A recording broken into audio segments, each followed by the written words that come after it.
How much can I achieve in 300 days of Stardew Valley? In this epic feature-length movie, you'll see the answer is pretty much everything. This is my journey from lowly peasant to perfectionist mogul, from an overgrown mess of a farm to a majestic empire. Grab yourself some snacks and a beverage, and please do enjoy.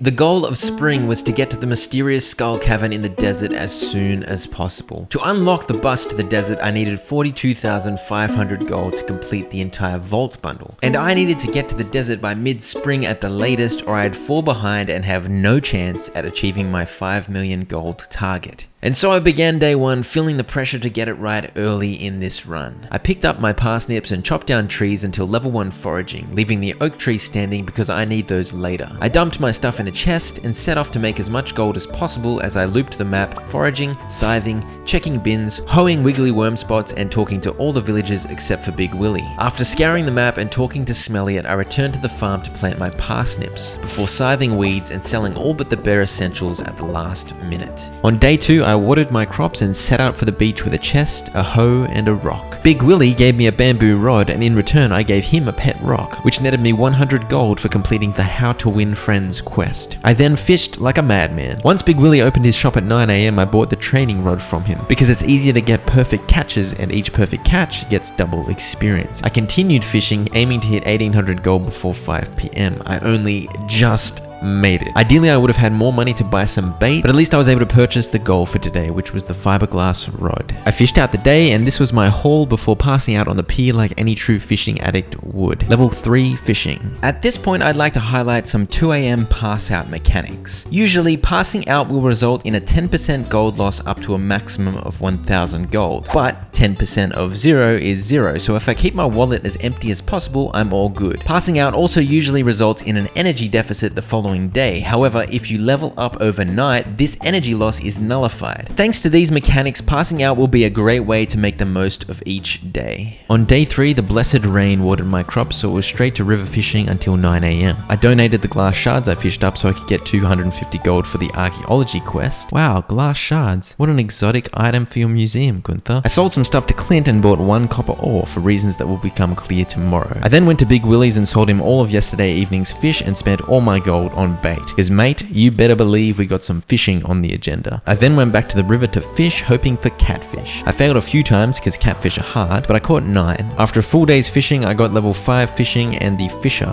perk. On day 4, Clint taught me how to make a furnace triggered by the copper ore I bought yesterday. I then watered, chopped down trees for 150-ish wood that I need for chests and a scarecrow. And then, you guessed it, I fished for the rest of the day, this time in the mountain lake. I enjoyed an algae eating spree, and Sebastian came and blew secondhand smoke in my face in the evening. I ran home on this day because I needed to sell everything, but I hung on to one of everything I needed for the community center later. Day 5 was a big day because the mines were open and my true profession as a miner was calling. Marnie visited to give me a dog and I named him Dingle Doofus. I harvested my parsnips, crafted a chest, and headed to the mines. I was facing a time crunch as I needed to get my pickaxe in for upgrade before 4 PM. And problematically, I had an infested level 7. Fortunately, I got 30 copper pretty quick, which allowed me to make my furnace and start smelting. I had all the ore I needed by about 2 PM, so I ran to Clint's. At Clint's, I bought a bunch of iron and gold ore to begin smelting for future pickaxe upgrades, and then I put the pickaxe in for its copper upgrade. Next, I ran to Pierre's, bought a bean sprout for the bundle and a bunch of kale to plant for farming experience. I planted all that I'd bought and went to the lake to fish and smelt the day away. On day 6, I watered and chopped some trees before triggering Lewis's community center cutscene. I read some Junimo nonsense and then I went to fish. At 1 AM, I returned home to sell my catch as I've got some more pickaxe upgrading to do tomorrow. Level 8 fishing. On day 7, I watered my crops, then visited the wizard who blew hallucinogenic dust into my nostril, which allowed me to learn the Junimo language. I then completed the spring foraging bundle, dropped by Pierre's to sell the spring seeds I just earned. I bought 6 grand worth of gold ore and then put my pickaxe in to upgrade to steel. The rest of the day was fishing and smelting gold at the mountain lake. On day 8, I did some quick maths and worked out I needed to earn 6 grand for tomorrow, so I got to fishing. I got a treasure chest with 4 rocks in it and did a cartwheel for joy IRL. I ran home to sell at 1 AM and fortunately I made the money I needed without having to sell my iridium chubs, which I wanted to keep for energy. Level 9 fishing. On day 9, I graciously allowed Demetrius to put fungi in my cave. I watered my crops, chopped some trees, and then wandered over to Clint's to collect my steel pickaxe, which I then threw straight back at Clint's head and demanded he upgrade it to gold. I then went to Pierre's to upgrade my bag. bag. And then more fishing. On day 10, I watered the crops, sold some fish to Big Willie, and bought more bait. I then went to the mountain lake to fish and got trolled by a couple of bubble spots that disappeared as soon as I ran to them. But then I got a redemption bubble spot. It was quite the roller coaster. I also got this rather spicy treasure chest, at which point I said, that is some good news. Level 10 fishing and the crucial angler perk, which inspired me to say, ooh yeah boy.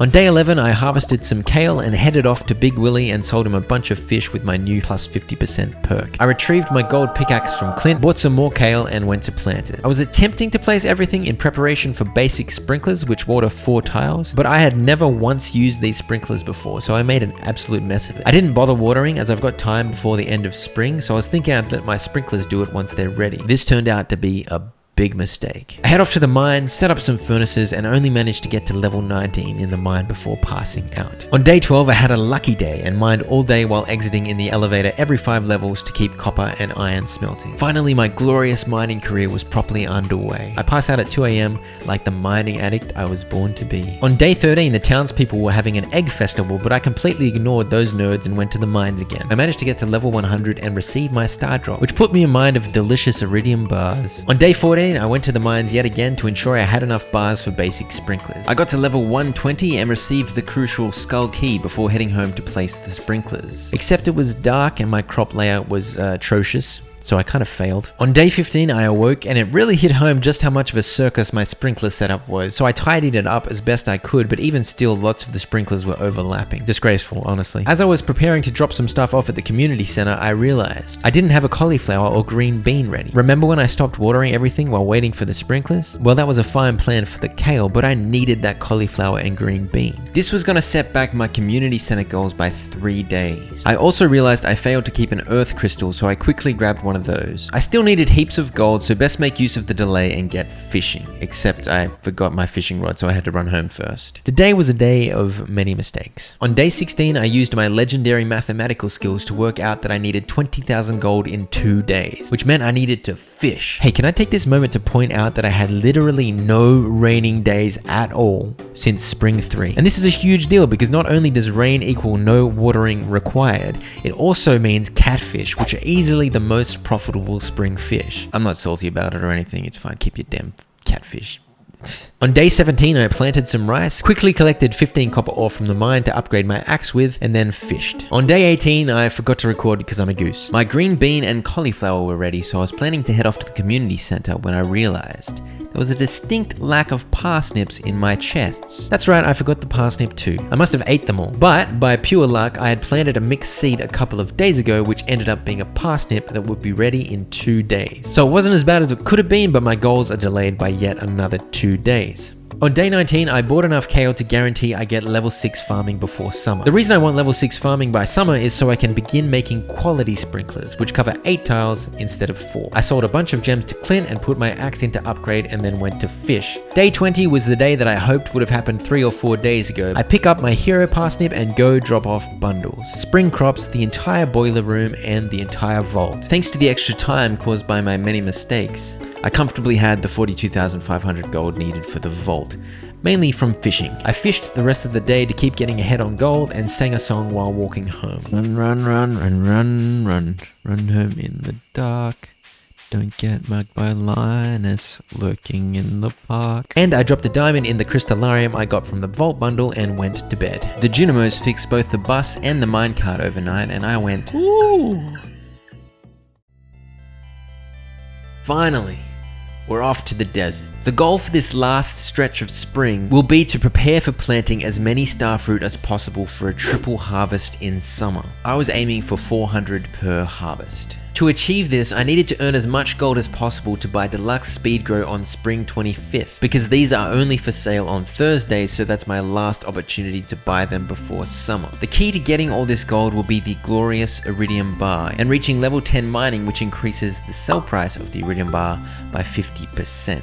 I had a mad dash ahead of me, and if I'm honest, I wasn't too confident, but off I went. It's day 21, and would you look at that, it's raining. Too little too late, filthy RNG. Bitterness aside, I harvested my kale and replanted, handed in this ancient seed I found into Gunther, retrieved my copper axe and put in for a steel one before perhaps unwisely trusting bus driver Pam and heading to the desert. I first visit the desert trader. I'll be saving all of my diamonds, rubies, jades, emeralds, prismatic shards, and omni geodes to trade here. I head into the skull caverns where the goal is depth. It's tough with barely any resources and only my obsidian sword, but I managed to get to almost level 60 and secured my first 19 iridium ore. Level 5 farming and the tiller perk. On day 22, I grabbed some mushrooms for food and used the desert totem that I bought for 3 omni geodes to immediately warp to the desert. Luck wasn't on my side, so I had a pretty unsuccessful day, and I was beginning to get worried. I need to buy 400 deluxe speed grow on the 25th in order to achieve my goal of 400 star fruit on summer day 1. I wasn't so sure I was gonna make it. On day 23, I collected my steel axe and turned in my hoe to upgrade before heading to the skull caverns where I managed to get 55 iridium ore.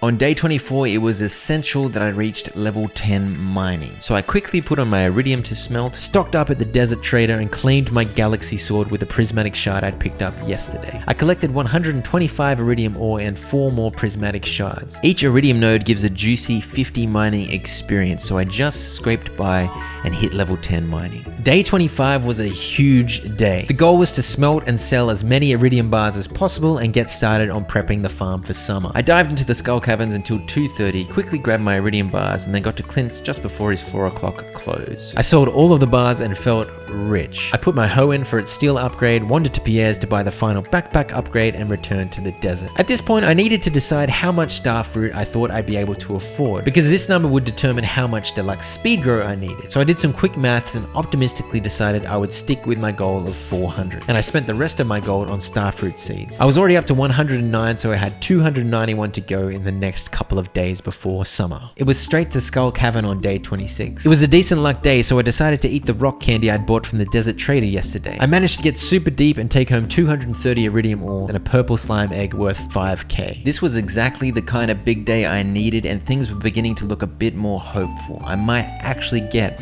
my 400 starfruit seeds on summer 1st. On day 27, I harvested the kale and began correcting my ridiculous sprinkler layout in preparation for summer. I then headed to the skull caverns for the rest of the day, but didn't get very deep, which is a bit of a letdown. I did get level 6 farming though, so I was all set to make quality sprinklers. On day 28, it was all about prepping for 400 starfruit tomorrow. I got smelting, placed my basic sprinklers, successfully this time. I made the exact number of quality sprinklers I needed to get up to 400 crop tiles and placed those too. I went to Clint to sell 8k worth of stuff, which I used to purchase 400 parsnip seeds from Pierre. In case you're wondering why the heck I'm planting 400 parsnips at the end of spring, it's because I want all of those spots to remain watered overnight to save time tomorrow.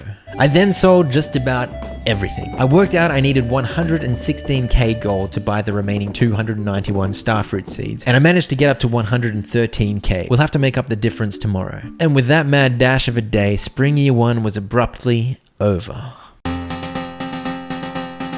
The goal of summer was to execute 3 big starfruit harvests while also working towards things like a huge oak resin farm, crystallariums full of jades and diamonds, and a whole bunch of kegs. It's day 29 and school's out for the summer. I laid down all the deluxe speed grow before selling some iron bars to Clint to make up the missing 3k gold and purchased the remaining 291 starfruit seeds. I then planted those to make a grand total of 400 starfruit planted on summer day 1. And honestly, I couldn't quite believe I'd pulled it off after all my mistakes. Not to mention the ridiculously dry spring.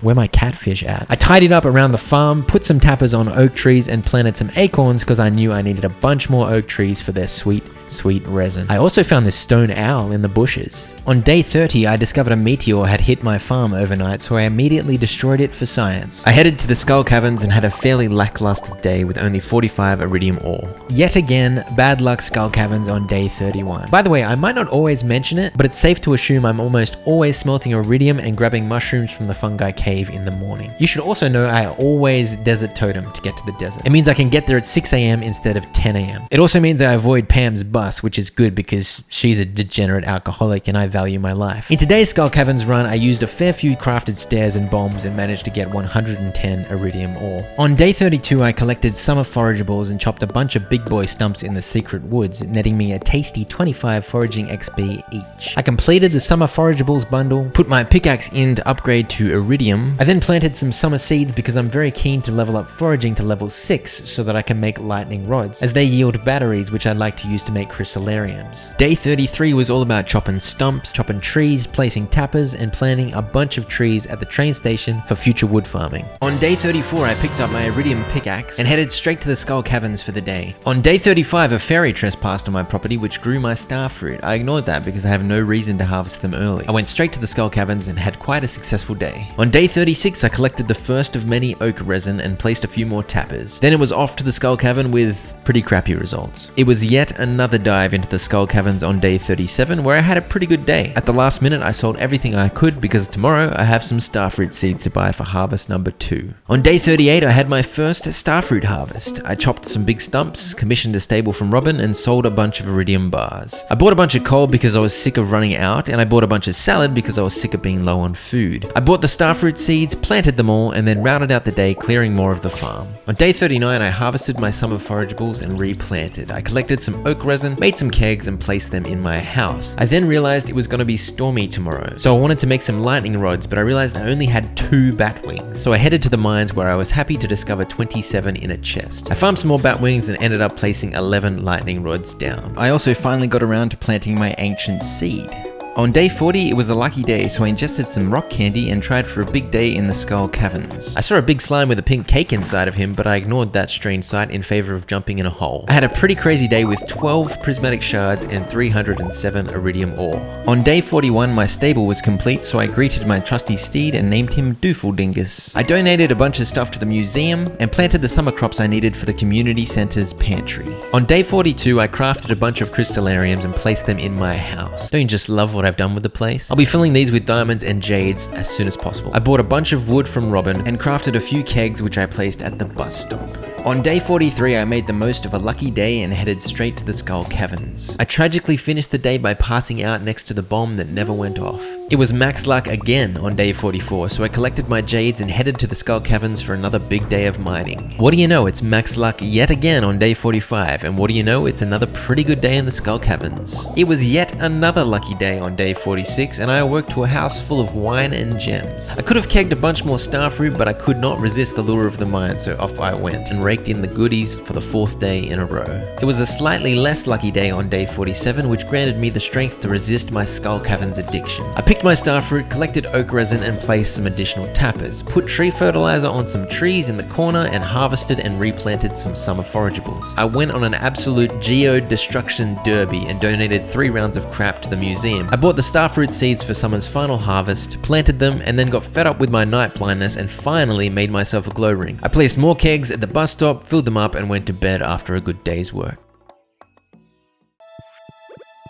Up until this point, I'd played fairly aggressively. That wasn't about to stop, but it was time to turn a bit of a corner. While I could have expanded the size of my 2nd and 3rd starfruit harvests, I decided to keep them at 400 and branch out into some animal rearing and attend to the community center. On day 48, I collected oak resin, went to Robin's and returned her axe. Day 48, Robin's axe quest complete. That's got to be a world record, right? And then I bought some wood and stone and commissioned a coop. I then chopped and planted trees for the rest of the day. On day 49, I bought even more coal because I was smelting constantly, not only iridium but copper and iron for kegs. I also caught a ghost fish and dropped off a bunch of stuff at the community center. On day 50, I caught some ocean fish for the bundle and mined for copper in the mines. On day 51, I wanted to buy chickens from Marnie, but her ranch is closed on Tuesdays apparently, probably canoodling with Lewis. Turns out Robin's is also closed on Tuesday, so I couldn't buy the tons of wood that I wanted either. I fished for a pufferfish and wood skip for the fishing bundles. On day 52, I bought 4 chickens and named them Tenders, Nugget, parmigiana, and chow mein. I bought a bunch of wood from Robin and commissioned a barn and put my hoe in for an upgrade with Clint. I went to the Skull Caverns and despite the late start had a decent run getting past level 100. Combat level 10. On day 53 I harvested some melons and tomatoes and set aside what I needed for the community center. I bought 800 deluxe speed grow from the Oasis and headed into the Skull Caverns. On day 54 I collected my gold hoe, bought 800 wheat, which was way more than I needed, but it's fine, and planted about 300 deluxe speed grow and wheat, which will be ready on fall 1st, keeping all those plots watered for pumpkins. On day 55 I collected some corn and a whole lot of oak resin. I hit the 1 million gold mark. I bought a bunch of coal, a bunch of wood, and 4 cows named ribeye, brisket, scotch fillet, and T-bone. I crafted about 50 more kegs and filled those bad boys with starfruit, then dropped off a bag load of stuff to the community center. I caught a sunfish and a sandfish for the fish bundles and planted some trees in the desert while there. I placed a tapper on a maple tree, chopped down some trees, and made a couple more crystallariums. On day 56 I harvested starfruit, placed a few more kegs down, and headed to the Skull Caverns collecting some much needed iron and copper ore.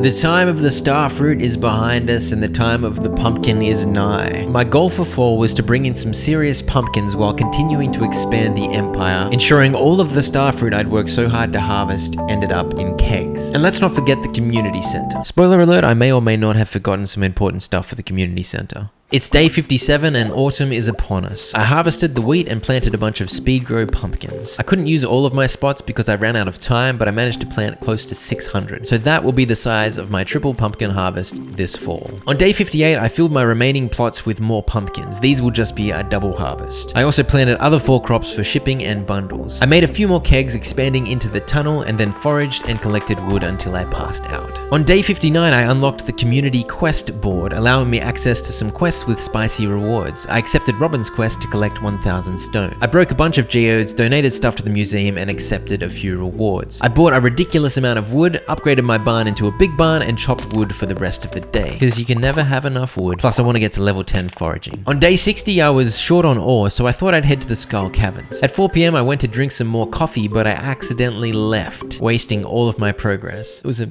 deeply sad moment. On day 61, I collected oak resin, placed about 10 tappers, bought 2 auto grabbers because no way can I be bothered milking cows or picking up eggs, and I also bought more barn animals since my barn was now big, introducing sirloin, rump, stroganoff, and token goat. I placed some more kegs and then went for a random 5 PM Skull Caverns run. On day 62, I may have forgot to record most of the day, but I picked up my iridium hoe, asked Robin to upgrade my barn to deluxe, and then had a pretty good run in the Skull Caverns. On day 63, I noticed some of my bus stop kegs were destroyed.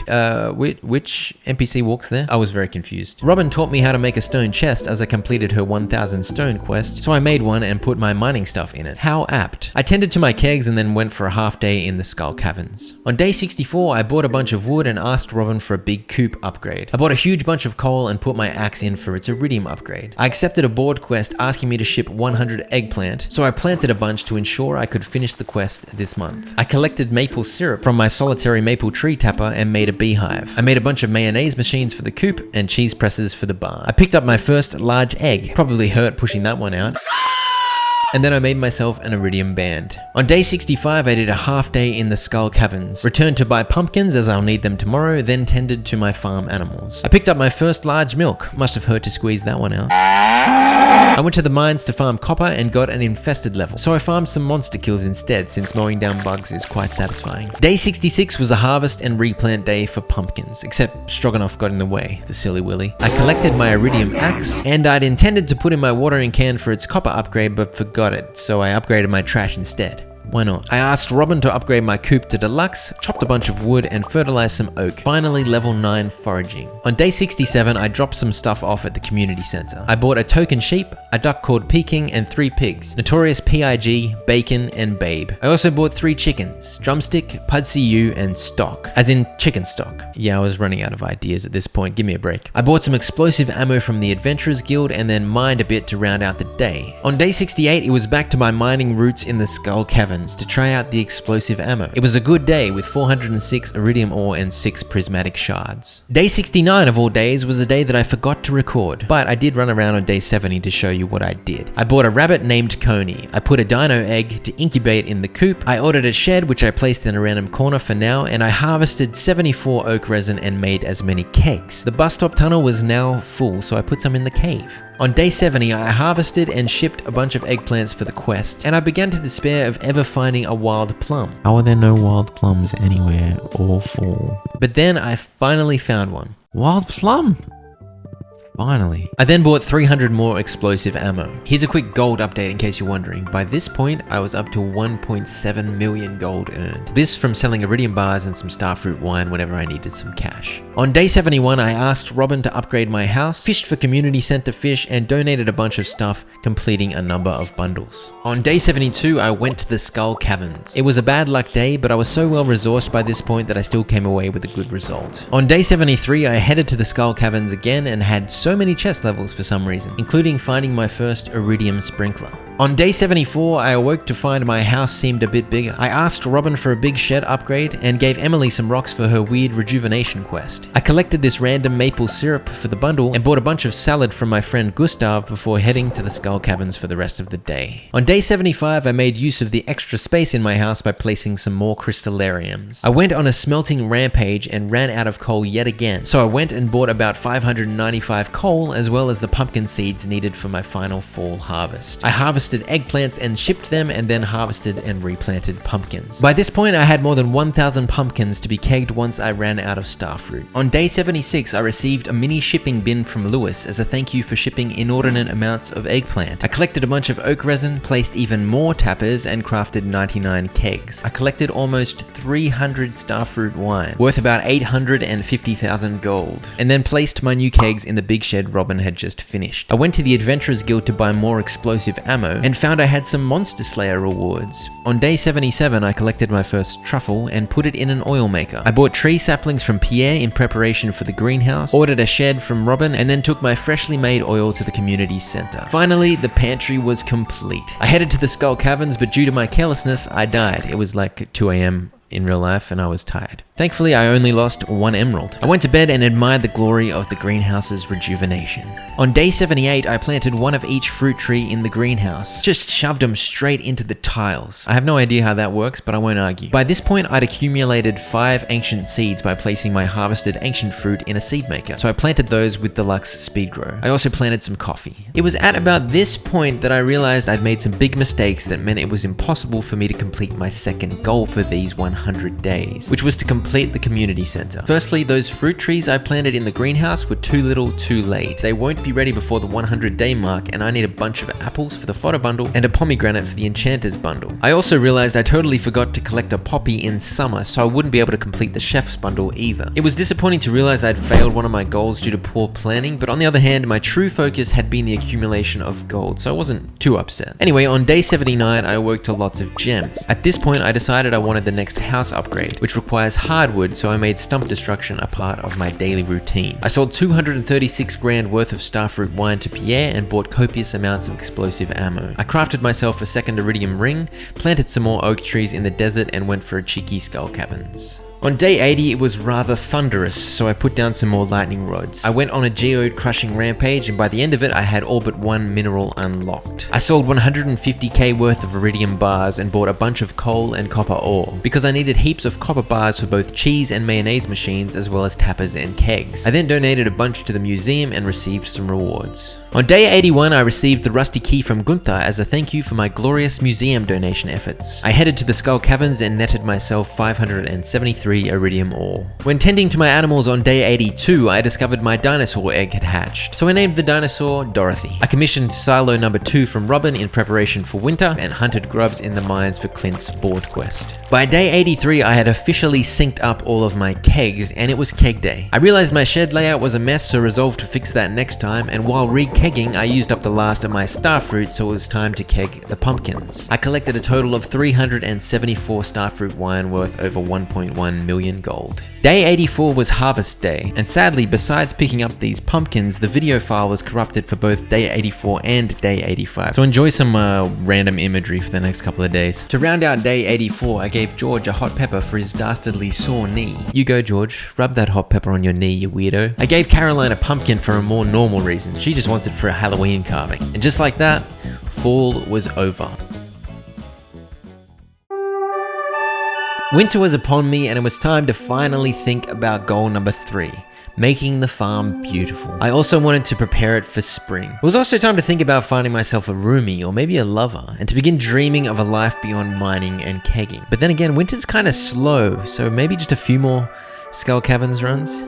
You got any of them Skull Caverns runs? I'm trying to act like I'm addicted to Skull Caverns, but I don't know why I need to act because I literally am. Anyway, winter. On day 85, I discovered my farm had succumbed to a strange white powder. I began tearing everything down in preparation for a little redesigning during the slower winter weeks. I then ran around until I found a snow yam and a crocus for winter foraging and donated those to the community center, completing the crafts room. At this point, I decided I wanted Krobus as a roomie, so I visited him in his stinky sewer and gave him a birthday pumpkin, which he loved. And he sold me a void egg and a star drop. I picked up the wizard's prismatic jelly quest from the board in town and hunted one of those rainbow hooligans down. On day 86, I planted some winter seeds, and then the great luck of the day lured me to the Skull Caverns. I had a great day, but the fact that I'm a noob cut the day short as I died. I still got 595 iridium ore though. I took advantage of my early return and gave Krobus a diamond, which he loves equally to pumpkins. On day 87, it was a decent luck day and I was still in the zone from yesterday, so I went for yet another Skull Caverns run. I came away with 741 iridium ore.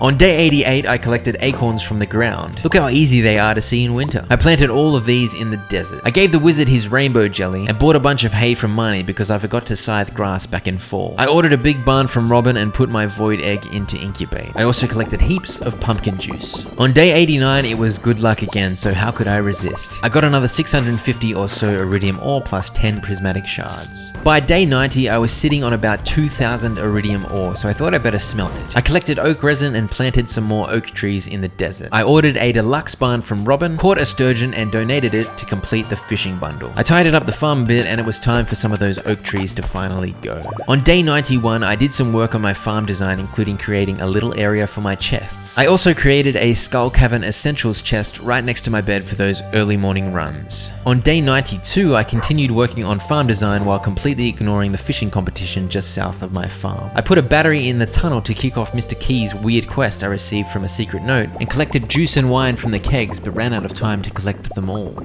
On day 93, I finished up with the kegs and began to transform the quarry, because clearly I need more kegs. I gave Krobus a pumpkin and continued Mr. Key's quest by dropping a rainbow shell off at the train station. The next quest was to sneak 10 beets into Lewis's fridge, and I'm definitely down for that tomfoolery, so I immediately bought the beet seeds from the desert and planted them in the greenhouse. On day 94, I harvested a bunch of winter foraging, bought a bunch of animals from Marnie, and was quite lazy with the names. Introducing Pork, Porky, Porky, Porco, Porcus, Porcupine, Porky, Derek, Beefy, and Burger. I found that my void chicken had hatched, so I named it Demon Cluck. I also started on my farm layout for year 2's crops. Finally, level 10 foraging and the quality forageable perk. On day 95, I realized I could take my pants off and that I had bright red undies. Well played. I beautified the farm a bit more, and with some barrel braziers, I felt like it was beginning to look okay. On day 96, I continued working on the farm layout and finally finished the mayonnaise machines in the coop. On day 97, I finally remembered to ask Robin to move some buildings around, so I positioned them as best I could. I tended to my kegs and emptied a shed because I'd like to fill it with crystallariums and furnaces so that I can get my house back. I then worked on kegging up the quarry some more. On day 98, I continued to work on the quarry and in the process officially ran out of pumpkins. That may be proof that I do indeed have more kegs than I actually need. But let's be honest, that's not going to stop me. I put my crystallariums in a shed, I'll make this a bit prettier later, and then worked on the farm layout for a bit. On day 99, I continued working on the farm layout. By the way, I'm so slow at designing the farm. Anyone else have that problem? I harvested the cheeky beets, and in a display of unrivaled stealth, I put them in Lewis's fridge, and got the club card from the stack of logs at my house. I gave Krobus a gift and headed to the night market and watched a rather rotund mermaid enthusiastically sing. It's day 100 tomorrow, so I sold everything I had, earning almost 4 million gold overnight. On day 100, I harvested and replanted winter forageables, tended to the animals, and continued with some farm design work. I went to the night market again and bought a whole bunch of decorative stuff, as well as some poppy seeds, which I'll plant in the greenhouse so that I can at least complete the community center before the end of year 1. I fished in the submarine, hoping to snag some rare fish towards the fishing collection. And after a relaxed winter's day, my 100 days of Stardew Valley as a miner were suddenly over.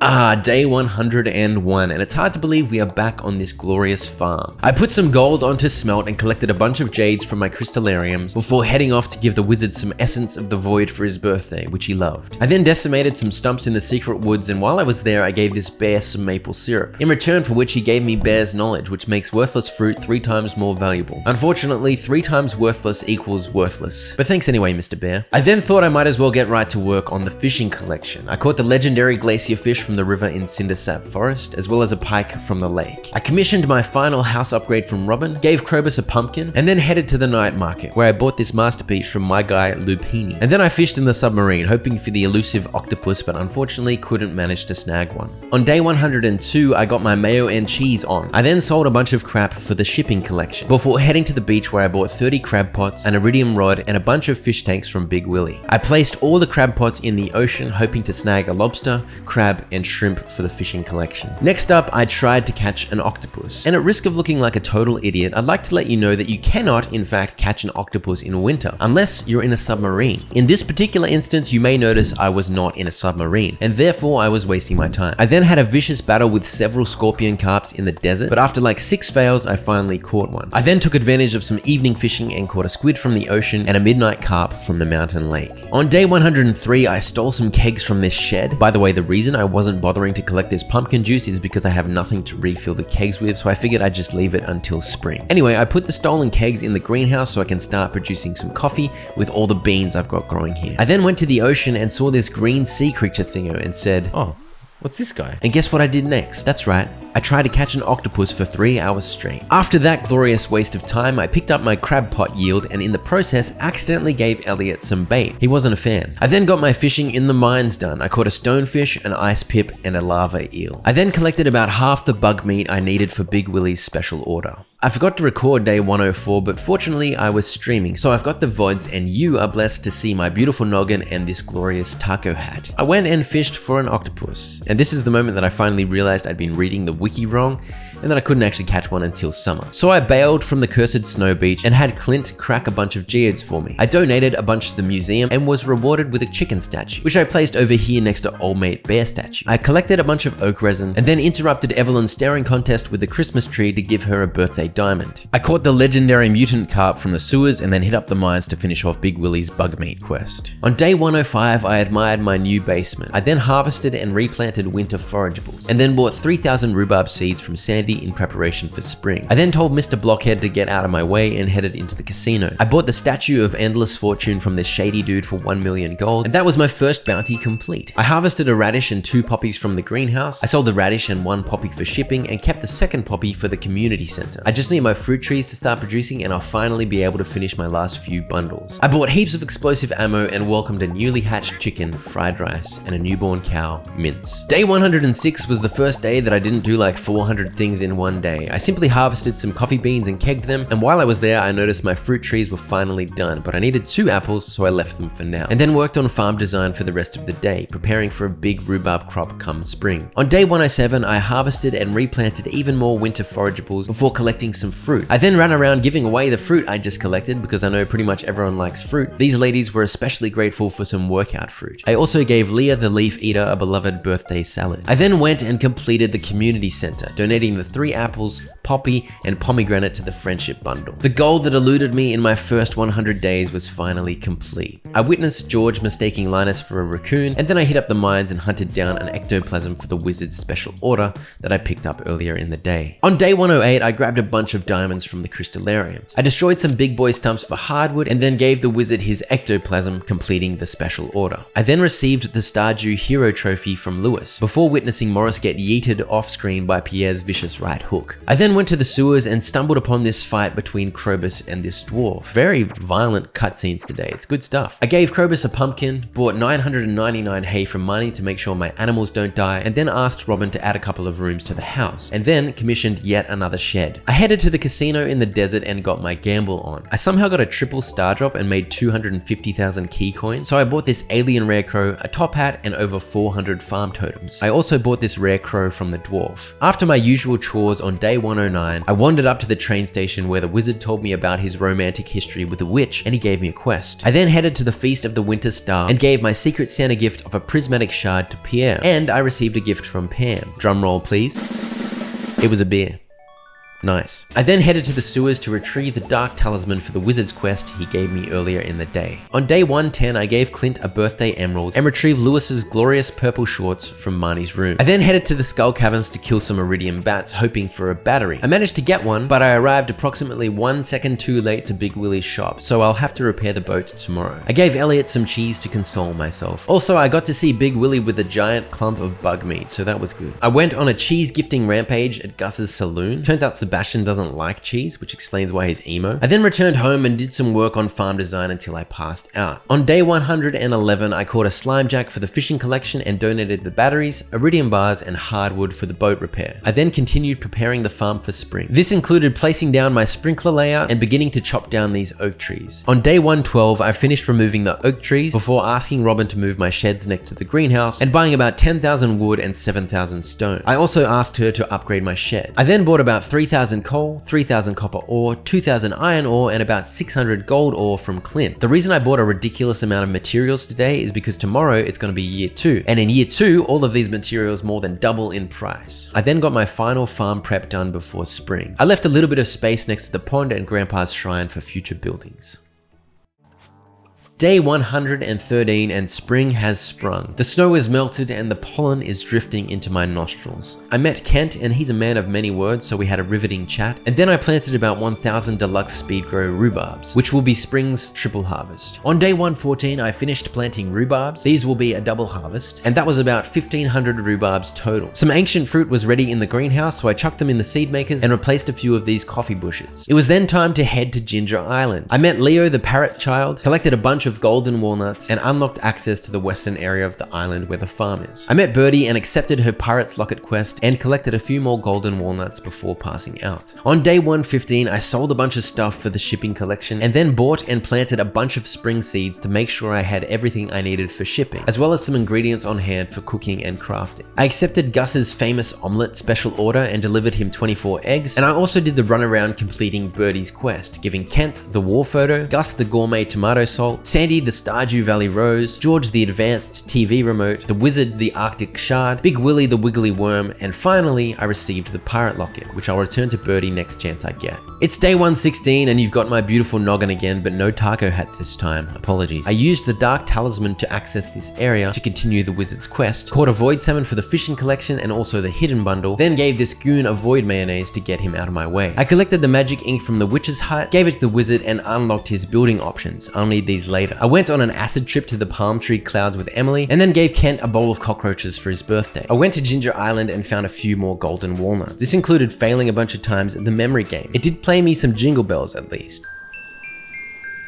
I returned the pirate locket to Birdie, earning the fairy dust recipe and 5 golden walnuts. I then unlocked the Ginger Island farmhouse and slept there for the first time. It was into the volcano on day 117. I collected some goodies on my way to the forge at the top, where I saw my good mates having a crispy lava spa day. I then caught a lionfish and blue discus for the fishing collection, as well as a couple of golden walnuts. On day 118, I cooked a few dishes for the cooking collection. I then harvested some garlic and planted a few more, because I realized I needed a bunch for cooking and crafting. I then gave old mate Truck Driver a rabbit's foot, in return for which I received the special charm which gives a permanent luck boost. I then planted acorns across the entire desert, as I no longer had any oak trees on my farm and I needed a new oak resin farm, because I need more kegs. It's day 119 and my noggin is back again, this time with an orca hat on it. I gave Lewis a birthday gift, bought a rare seed from the traveling merchant and planted it in the greenhouse. I put down some lightning rods as it's going to be storming tomorrow and I need batteries, and then I headed off to Ginger Island. This bird pooped out a ruby, so I put it on the eastern pedestal and then head off to the volcano in search of golden walnuts. That night, lightning struck the old Jojamai building, unlocking the hidden bundle. On day 120, I planted some pineapples and tubers. I repaired this little bridge and rescued Professor Snail from his cave and donated a bunch of fossils to him in his research tent. I then panned in the river and found 2 lucky rings. That, I would say, is quite lucky. I combined these with my iridium rings at the forge. I found a bunch of golden walnuts all over the place. I also got some snazzy blue boots. On day 121, I harvested and planted a bunch of ancient ancient fruit, and then donated a void salmon and prismatic shard to the hidden bundle. I saw Emily rescue a bird that flew into her window. She claimed she was going to help rehabilitate it, but I have a feeling she ate it. And then accepted Pam's special order for 12 vodkas, and I thought to myself, only 12? I planted the potatoes for her and then gave Krobus a pumpkin, bringing my friendship with him up to 10 hearts. I bought the void pendant from the desert trader for 200 void essence, gave it to Krobus and officially invited him to become my roomie. Bounty achieved. He said he'd move in a few days. I finished the day by getting a start on some house design with a little fish display room down here. On day 122, I harvested and replanted a bunch of rhubarb and was pleased to finally have something to put into my kegs. And I also made 39 more kegs, expanding out the quarry kegs a little bit. Somewhere in there I remembered it was Vincent's birthday, but I arrived literally 5 seconds too late to give him his pink cake. I attempted to force feed it to him while he slept, but that didn't work for some reason. On day 123, I harvested and replanted some more rhubarbs, kegged Pam's potatoes, gave out a few gifts, and then headed to Ginger Island. I placed a sprinkler on the farm and planted wheat, melons, and garlic for the gourmand frog to admire once they've grown. On day 124, I cleared out the island farm in preparation for planting. I don't know why I didn't plant stuff here earlier, as I need heaps of gold, so that was a bit of a misplay. Either way, this bird in the north pooped out an emerald for me. I spent the rest of the day in the volcano trying to find a mummified bat to donate to Professor Snail, but I had no luck. On day 125, I made a geode crusher for some reason. I returned to town and joined the villagers at the egg festival. I bought some strawberry seeds and a plush bunny. I then dominated some weakling children at the egg hunt and won myself a straw hat. Get on my level, Vincent. That's what you get for refusing to eat my pink cake. I bought a bunch of starfruit seeds, added some wildly inadequate lighting to my greenhouse, and noticed that Krobus and his weird dungeon had arrived, so I gave him a welcome pumpkin. I rounded out the day doing a bit more work on the fish room. On day 126, I did some chores around the farm, placed some tappers on newly grown oak trees in the desert, bought 40 triple shot espressos and about 700 staircases from the desert trader, and gave Haley a pink birthday cake. I then checked my monster goals and decided it would be wise to get some monster musk to make these easier. However, I didn't have enough bat wings, so I headed to the mines to kill some bats. Since I can't seem to find a mummified bat in the volcano to save my life, I shall murder living bats in spite. On day 127, I shipped a few things for the shipping collection, commissioned a fish pond from Robin, put Pam's 12 vodka in her fridge, completing her special order, and accepted a new special order from Demetrius to catch some riverfish. I then headed to Ginger Island and prepared the farm for some starfruit and began planting, but ran out of time to fill up all the tiles. On day 128, I finished planting the starfruit and also chucked down some deluxe speed grow. I pickaxed a golden walnut from this bulging trunk, fished up 3 deep water walnuts, and then returned to my main farm to harvest and replant my double harvest rhubarbs. I also planted some more ancient fruit and put an ancient fruit wine in a cask to age,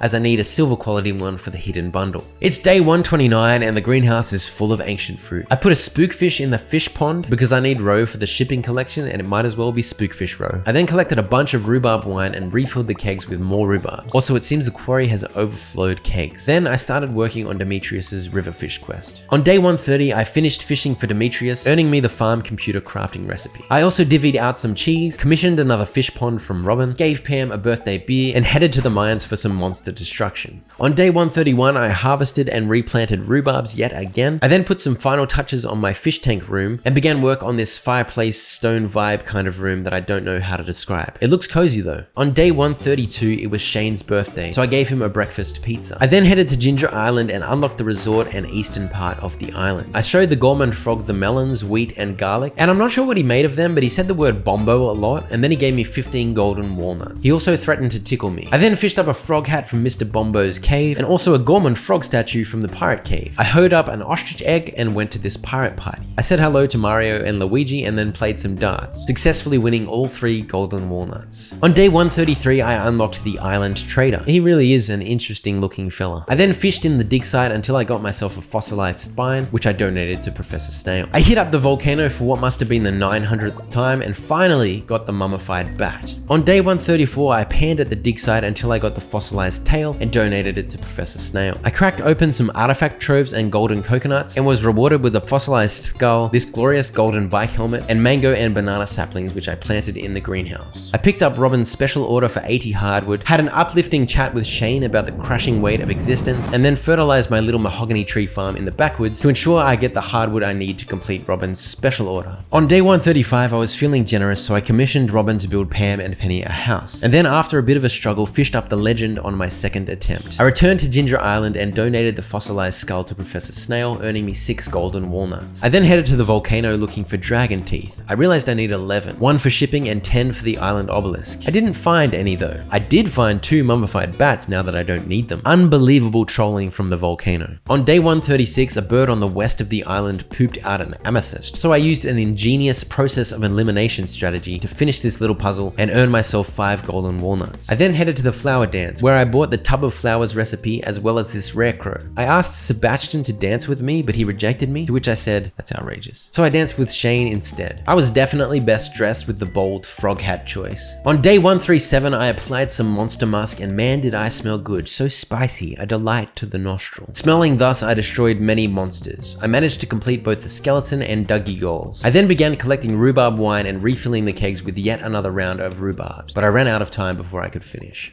Day 138 began with collecting some oak resin and placing more tappers in the desert. I then collected my sweet gemberry from the greenhouse and gave it to Old Master Cannoli in the secret woods, securing my 3rd star drop. I chopped a bunch of mahogany trees in the backwoods and completed Robin's hardwood special order, and then witnessed Pam and Penny receiving their new home. Heartwarming stuff. I gave Pierre some fried calamari for his birthday and then finished off with the kegs, expanding my overflowing keg situation at the quarry even further. It's day 139 and Emily is having a girls' day at the beach for her birthday. I gave the girls a bunch of beach cheese and Emily a rabbit's foot. That is guaranteed to take the party to the next level. I caught a second Gorman frog statue, my frog tribe grows, and also a stingray for the fishing collection. Turns out I've already found over 100 golden walnuts because I was granted access to Mr. Key's room, where I picked up his quest to get 100 of every color item. I then headed to the forge at the top of the volcano and enchanted my fishing rod with Master, which raises my fishing level to 11, and my pickaxe with Swift, which makes it 33% faster. I returned home and began collecting 100 various colored items. 100 orange copper ore, 100 yellow sap, 100 green jades, 100 purple void essence, and I bought 100 blue Joja Cola cans, one at a time from this vending machine, which was a lot of fun. And lastly, 100 red cherry bombs from the dwarf. On day 140, I bought about 1500 starfruit seeds in preparation for summer. I found Pierre's questionable reading material, bought about 1500 parsnip seeds, and then went to Ginger Island to turn in my hundreds of colorful items to Mr. Key, earning 35 key gems. While I was at Ginger Island, Leo admitted to me that he wasn't actually a parrot, and Big Willie appeared out of nowhere to say something sympathetic, which was nice but also weird. Anyway, I went home and harvested the entire farm of rhubarbs and planted parsnips. These will die tomorrow, but they'll keep all the tiles tilled and watered so I can slap down the starfruit, no worries. It's day 141, summertime, baby. I destroyed the withered crops, planted a bunch of starfruit, got distracted halfway through the day and tended to my animals, which was a big mistake, because I ran out of time and didn't manage to get down all my deluxe speed growth. Looks like only about half the farm is going to be a triple harvest. That's another big misplay because I really do need all the money I can get. Hopefully it doesn't cost me. On day 142, I shipped some roe for the shipping collection, along with a refined quartz apparently. I accepted a special order to collect and ship 100 ginger, and then headed to Ginger Island where I harvested and replanted starfruit. I also picked up a quest from Mr. Key to get to level 100 in the Skull Caverns without eating anything. As we begin day 143, I want to introduce a saga that will span a long time. It's the Snake Vertebra Saga. See, all I needed to complete Professor Snail's little museum was 2 snake vertebrae, and these can be dug up from artifact spots in the Ginger Island farm area. But beginning today, I cannot find a flamin' snake spine to save my life. Anyway, I at least found some ginger for my quest. I then cracked some geodes and artifact troves and golden coconuts at Clint's and donated a few items to the museum. Then it was off to the Skull Caverns to do the quest. You might think not being able to eat anything would make this difficult, but I have a hell of a lot of staircases. I got to level 100 and completed the quest, earning 25 key gems. And I also completed a secret note quest to meet Mr. Key down here. He gave some weird wiggly snake milk. I'm not sure what possessed me to drink it, but what can I say? Purple milk makes me curious. I then caught the legendary crimson fish at the beach and a super cucumber, which I placed in this box behind the blacksmith to obtain my first secret statue, Hujimatif. On day 144, I tried to catch an octopus. The good news is they actually spawn in summer. The bad news is I failed twice. They stopped spawning after 1 PM, so I gave it up for the day. I stumbled upon Shane passed out in his bedroom surrounded by beer cans. I gave Jazz a pink cake for her birthday and then stumbled upon Shane passed out on the cliff surrounded by beer cans. I'm not sure how the big fella pulled off that drunken magic trick, but I respect it. I caught a Dorado for the fishing bundle and then collected a bunch of rhubarb wine and refilled the kegs with starfruit. On day 145, Shane came to apologize for his drunken shenanigans and promised me he was off to therapy. Good job, mate. I then went and vanquished the octopus once and for all. I caught a rainbow trout too, and that was it for summer fishing. I bought a rare seed and planted it because I need another sweet gemberry, this one for the shipping collection. I then collected 110 oak resin from the desert and made 110 kegs. I collected the rest of my rhubarb wine, refilling the kegs with starfruit as I went, and then expanded out my quarry overflow even further, but decided I better stop here to avoid blocking the Adventurers Guild. I put the rest of the kegs in a shed instead. I sold a bunch of rhubarb wine and hit 10 million total gold earned overnight. On day 146, I bought a bunch of summer seeds and then visited Carolyn's sunroom. And I'm not sure what tea leaves she's using, but I don't think there's supposed to be a dancing gremlin in your tea. I then featured in these bozos Joja Cola ad, credited as extra in background. I put an earth crystal in a crystallarium as I need 10 to build the mountain obelisk. I grabbed a bunch of clams as I need 10 for the beach obelisk. And I bought a bunch of cactus seeds as I need 10 for the desert obelisk. I planted some beets and red cabbage on the island farm, and I also used the power of the almighty wiki to find a few golden walnuts I'd missed. I didn't find any snake spines though. Flamin' snake spines. It's day 147, and guess what? No artifact spots. I went to the volcano to farm some dragon teeth and managed to find one. I then hit up the desert and bought about 350 more staircases. I made 10 garden pots and placed them in my house to grow some cactus fruit. And I put down these sprinklers next to them, but I'm pretty sure sprinklers don't work in the house. We'll see tomorrow, I guess. I collected a few clams from crab pots and then hit up the mines. I wanted a strange bun which drops from shadow brutes at a 4% chance, and I managed to get one on literally my second kill. Day 148 confirmed the failure of my house sprinkler idea, so I'll just have to manually water these cacti whenever I remember. I gave Krobus a diamond. I was trying to make this a daily habit because I need 12.5 hearts of friendship to earn a star drop. I collected my silver ancient fruit wine and donated it along with 5 gold ancient fruit and some dino mayo to complete the hidden bundle. Bounty achieved. I put the strange bun I got yesterday in Vincent's toy box and stole his favorite toy Ferogamon, and I put some duck mayonnaise in this box in the saloon and got Pinky Lemon. That's all 3 secret statues, another bounty achieved. I visited Robin and she taught me how to make a drum block and a flute block. I made a few flute blocks as I'll need these on Ginger Island. I picked up Linus's trash cleanup special order and then made some tea saplings and planted them right next to my house. I caught a sturgeon from the mountain lake, and after evicting the spookfish, plopped it in the fish pond. I bought a bunch more starfruit seeds, went and killed some squid kids to get squid ink, yoinked the midnight carp from my fish tank, and then cooked some seafoam pudding which gives +4 fishing. This is going to be essential for completing one of my bounties tomorrow. On day 149, I stood in some green sludge and ate seafoam pudding, bringing my total fishing level up to 15 so that I could catch the Iridium Krobus statue. Bounty complete. I then visited Shane and he showed me his blue chickens, which means I can now get blue chickens. I'll have to get one tomorrow though because it's Tuesday and Marnie is off canoodling with Lewis. Thanks to Secret Note 19, I then found the solid gold Lewis statue. A beautiful testament to Lewis's vanity and yet another bounty complete for me. I then hit up Ginger Island, and since it was raining, the mermaid was chilling on her rock. I placed down my flute blocks and played her little song, earning me 5 golden walnuts. I found an unprecedented 2 artifact spots on the west of the island, but as you'd expect, no snake spines. I accepted the 500 key fruit quest, but I don't really have much room to plant, so this one is going to be a challenge. I also bought a pair of Junimo chests. These link together, so they're super handy. I placed one at the Ginger Island farmhouse, and I'll place the other back home. To round out the day, I managed to farm 2 more dragon teeth. On day 150, I placed down my Junimo chest and added Golden Lewis to the statue line, and then I harvested and replanted the first of my starfruit triple harvest. I also bought a blue chicken and named it Smurf, another bounty complete. I then got to work fishing up some trash for Linus's special order. On day 151, I finished collecting trash and placed them in this box at the train station. It's just as well there was a little question mark because there are a lot of trees in the way. Which maniac planted these? I then planned to go to Ginger Island, but I was ambushed at the beach by all these hooligans causing a ruckus. This unfortunately wasted most of my day, but at least this purple idiot liked the cheese I put in the enormous soup. I finished off the day with some dust sprite destruction in the mines. Day 152 started with a very colorful gem shed. How lovely. I then crafted 23 more kegs and went on a wine collecting rampage. I also had the pleasure of witnessing Linus having a good old soak in the lake. I finished the day chopping down some trees as I need more wood because I want more kegs. On day 153, I watered my cactus. Can you believe I've actually been remembering to water these? I then tended to my animals. It's been so long, the fences have all given up on life. I didn't fix the fences though because I couldn't be bothered. I collected about 100 oak resin from the desert, gave Alex a big breakfast for his birthday, and grabbed a couple of rainbow shells on my way to Ginger Island. I harvested and replanted a bunch of starfruit. I also planted some key fruit and left space to plant more. I shipped the red cabbage, beet, and rainbow shell for the shipping completion, and then hit up the volcano in search of dragon's teeth, but yet again didn't find any.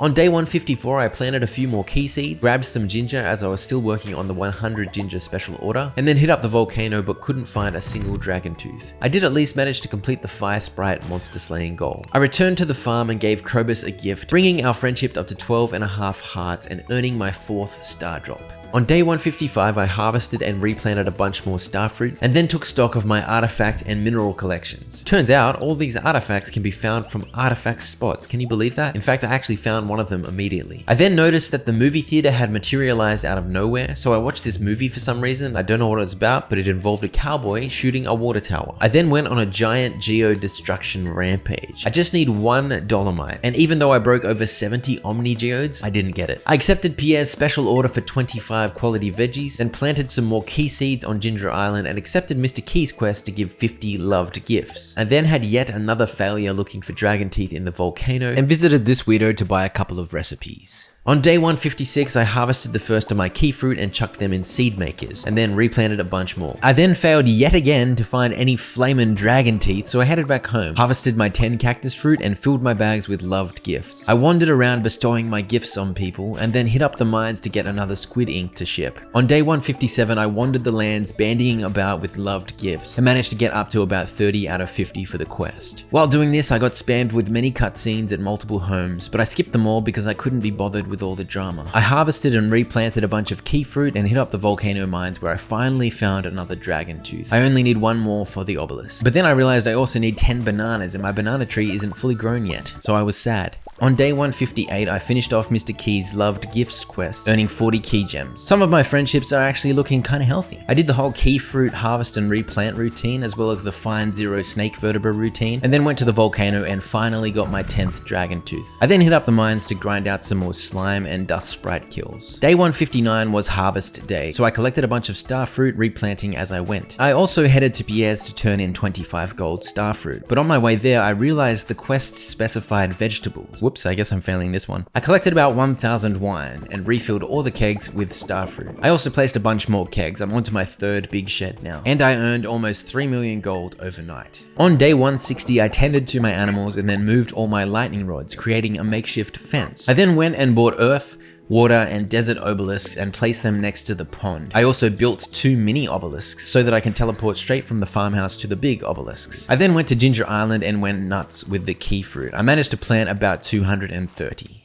On day 161, I was determined to succeed at this key fruit quest, so I destroyed my path and placed more sprinklers. I even planted some key fruit over here in these random spots. I also found time in there to collect some sturgeon roe, which I chucked in a preserves jar to turn into caviar. On day 162, I harvested and replanted starfruit on the Ginger Island farm, accepted Mr. Key's Junimo cart quest, which was a big mistake, and then ported home to find my first banana and mango. I shipped the mango but hung onto the banana because I want my island obelisk ASAP. I hit up the Shrine of Uncertainty in the sewers and asked for a farming respec because I want to get agriculturalists to speed up my crop growth. You'll see why over the next few days. I accepted this special order for tropical fish and then attempted to get 50,000 points in Junimo Kart Endless Mode. Remember how I said this quest was a mistake? Yeah, I really suck at this. I tried a few times and then rage quit. I jumped on the crane game at the movie theater and won a few sweet prizes. To round out the day, I applied a monster musk and killed a bunch of dust sprites and slimes. On day 163, I was up to my key fruit shenanigans again. I made a bunch more seed makers because 6 were too slow, and I found that my change of perk had paid off. These freshly planted key fruit will be ready in 2 days instead of 3, which made me pretty confident that I'd get 500 in time. I then fished up tropical fish for Big Willie's special order. I caught the 5 lionfish and blue discus, but only 3 stingrays as I ran out of time. I got a 3rd Gorman frog statue though. On day 164, I continued with even more key fruit shenanigans, caught my last 2 stingrays, and I also caught yet another Gorman frog statue. I then harvested ancient fruit, plus the sweet gemberry, which I immediately shipped. I gave Big Willie a birthday diamond, which I don't have footage for because it froze for some reason, and then I headed to the Skull Caverns. I mainly needed Pepper Rex kills for monster slaying goals and Omni Geodes to help complete the museum. On day 165, my caviar was ready, so I shipped it and headed off to Ginger Island where I did my final planting of key fruit so that I should have the 500 I need in 2 days. I then headed to the mines with some monster musk and finally got the dust sprite goal, earning myself the extremely handy burglar ring. On day 166, I forgot to record, but all I did was collect over 1,000 starfruit wine and refill all my kegs. I hung onto the wine for now because I'm not going to sell it until I've switched back to the artisan perk, which makes it worth 40% more. I also placed about 85 more kegs, almost filling up my third shed. On day 167, I resorted to theft because I realized my tea saplings won't yield any leaves this summer, and Carolyn won't mind, right? I stole one of these yesterday as well, by the way. One was shipped and the other I put in this keg to make green tea. I then harvested all my key fruit, replanting starfruit seeds as I went. I shipped all the key fruit, completing the quest and earning myself 100 key gems. I then did the usual can't find artifacts to save my life routine. I then went and took out my rage on slimes in the mines. Look how much loot I was getting with the burglar ring on. 2 squire's helmets at once. How medieval. On day 168, I noticed my tea bushes were ready, so it turns out I didn't need to resort to thievery after all. I then had my final starfruit harvest of summer. I hit up the mines with monster musk yet again and completed both the slime and void spirit goals. I decided to hit up the skull caverns while my monster musk was still active and see if I could find some pepper rexes, as that was now the only monster goal I had left to complete. I managed to find a prehistoric level, so I killed quite a few. The day ended with the most useless fairy visit ever. What a marvelous end to the summer. Fall had fell on day 169 and therefore it was autumn, so I planted a whole lot of pumpkins. I bought about 4,500 pumpkin seeds from Pierre, which should last me all 3 fall harvests. You may recall I still had the agriculturalist perk. That means this pumpkin crop will grow 1 day faster, allowing me to get my planting done over 2 days and still get my triple harvest in. I only wish I'd thought to do this in spring and summer. On day 170, I planted a few of each fall crop in this area, just in case I need any of them for cooking. I then finished off planting a handful of pumpkins and put down deluxe speed grow across the entire farm. Some pigs got in the way though. Someone should really build a fence around their barn. I then headed into town and saw these star-crossed lovers having a quarrel. I accepted this albacore special order and went to catch some from the ocean. On my way there, I witnessed the weirdest cutscene ever. Krobus was dancing with the kraken and yeah, I caught 6 of the 10 albacore I needed. On day 171, I picked my 10th banana, and you know what that means. I grabbed my 10 dragon teeth and iridium bars and got myself the island obelisk. I am finally no longer dependent on Big Willie's boat to get to Ginger Island. Also, that's all 4 obelisks and another bounty complete. I then caught a salmon and the angler legendary fish, which completed my fishing collection.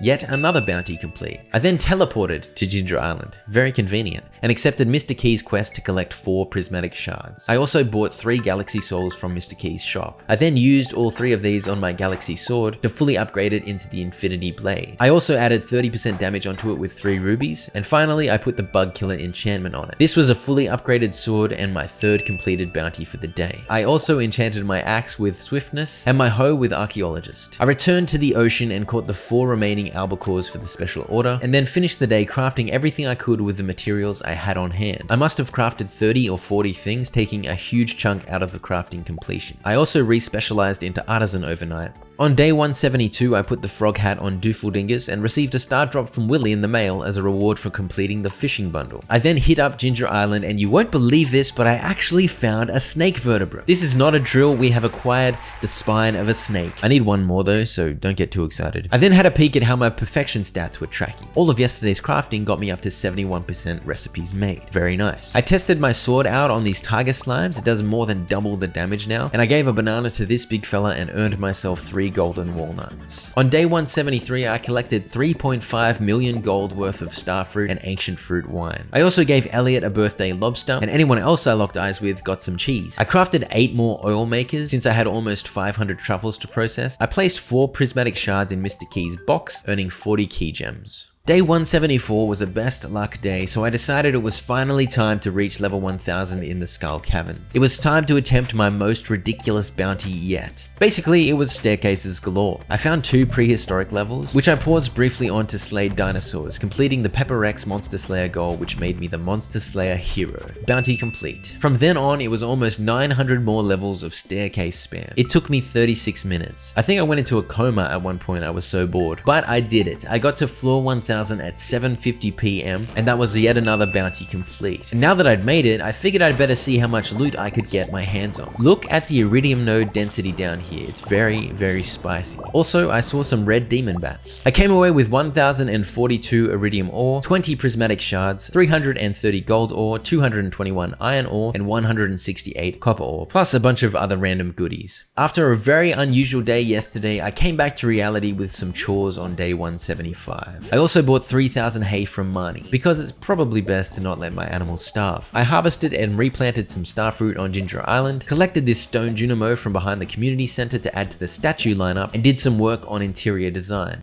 On day 176, I smashed a whole bunch of geodes, but still didn't find the one mineral I need. I accepted Pierre's 25 gold vegetable quest for the second time, as this time I'll have pumpkins to give him. I also accepted Mr. Key's quest to catch the legendary fish relatives. And so I went fishing. I caught Miss Angler, Legend the Second, Glacier Fish Jr., and the radioactive carp, but I ran out of time attempting to catch the son of Crimson Fish. On day 177, I finished off the quest, earning 20 key gems. I placed all 10 legendary fish in my fish tanks and also spiced up the tanks with some seaweed and coral. I then went on a rampage crafting items again. I then realized I needed yet another dragon tooth to craft the island totem, so I headed to the volcano to try and find one, and of course I didn't. On day 178, I did my weekly ancient fruit harvest and harvested and replanted about 1,500 pumpkins. I also harvested this random mix of crops I'd planted and shipped an artichoke for the shipping completion. I went to the volcano again and this time managed to find a dragon tooth, so I crafted an island totem. I picked up the deluxe fertilizer recipe from Mr. Key's room and crafted that too. And I cooked a few dishes with all the random ingredients I had on hand. On day 179, I gave Pierre his 25 golden pumpkins, completing the special order, and then I hit up the Skull Caverns, as it's always nice to refill my mining chest, and I also needed Omni Geodes towards completing the museum.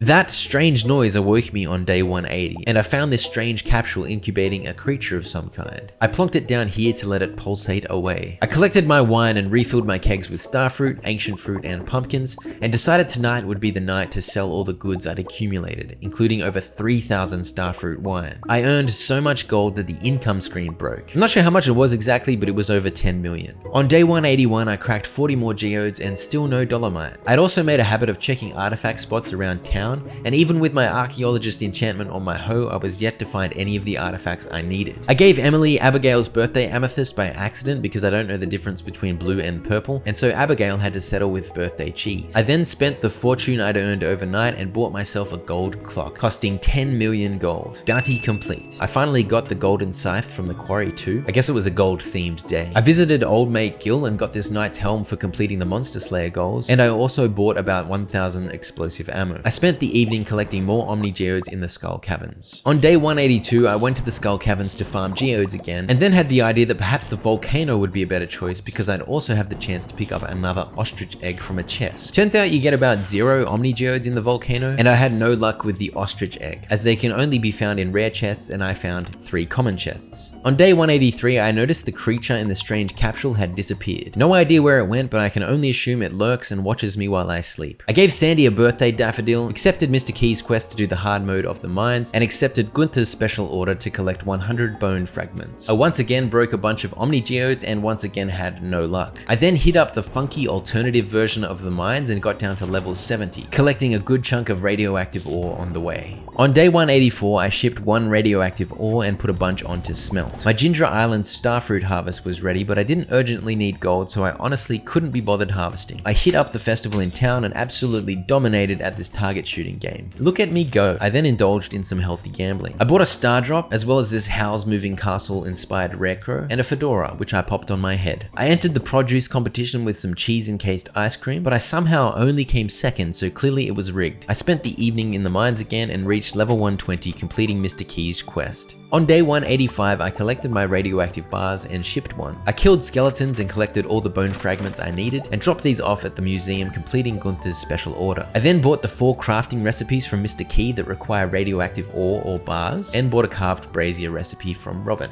I crafted all 5 of these items and also a tub of flowers because thankfully I had all 4 flower seeds stored in a chest. I decided these look quite nice, so I put a few around the farm. On day 186, I harvested all the starfruit on Ginger Island, and because by this point I was absolutely sick of looking for a second snake spine every day, I decided I needed to improve my chances of getting one by making more space for artifact spots to spawn. So I tore everything down. It hurt to destroy all these fertilized spots, but I needed that spine. I bought the skull brazier recipe from Robin, gave Marnie a birthday diamond, and then crafted a skull brazier plus a bone mill, the recipe for which Gunther had sent me as a reward for giving him the 100 bone fragments. I also realized that tubs of flowers don't actually flower in fall, so I guess I just have empty barrels lying around now. On day 187, I got a snake skull from an artifact spot. I need your spine, not your skull, you silly dead snake. I harvested and replanted the entire farm of pumpkins, and I finally showed mercy on my pigs and picked up the 3,000 truffles they dug up for me. I then began collecting wine and juice from my kegs. On day 188, I forgot to record. What a classic. I finished up with the kegs and then went hunting for a skeletal hand. I killed haunted skulls on an infested level in the mines and found one pretty quick. I don't know how a skull drops a hand bone, but I respect it. On day 189, I gave Robin some birthday spaghetti, and then it was time to make use of my geodes and artifact troves. By this point, I was absolutely sick of never finding the flaming items I needed, so I used a handy tool called the Stardew Predictor. Basically, the predictor gives you a giant list. Using this, you can make sure you open the right geodes in the right order to get the exact items you need. Long story short, I got the Elvish Jewelry, Ancient Amphora, Arrowhead, Ornamental Fan, Dwarf Gadget, which I need for crafting,